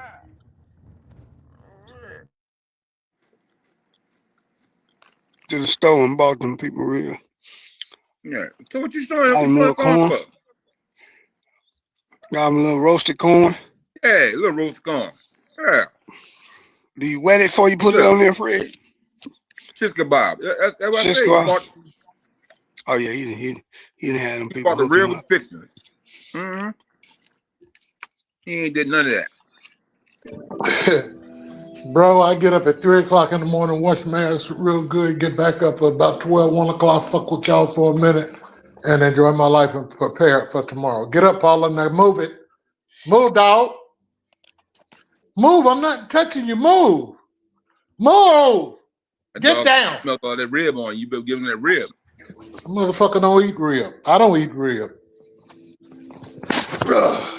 You worry about what you eat, possum. Possum jerk eating nigga. What you looking at, Chocolate? You hungry? Look at that. You have music in your background? The only person that bothers you. It's not really about it bothering me. It's about us staying on live. Or can we just go backstage? Right. You can play whatever you want. Yeah, you missed the No, point. we need to. I got viewers. No, we're going. I got viewers. You do, and we're gonna lose them. Like I had to put us back on there earlier. Fred, you just be fucking up all the fucking time. Yeah, I do. We got booted off earlier. Yeah, So- Stitchy. I'm gonna send you some pictures here later on today. Thank you, King Ground Cracker. So we're gonna go backstage for the day, everybody. Love y'all. See you tomorrow. Hope you enjoyed today's broadcast. That way King Fred can play his music at his comfort without hearing my mouth. Love y'all. The Timmy Braxton show tonight, 2 p.m. Love y'all. How you go call that shit?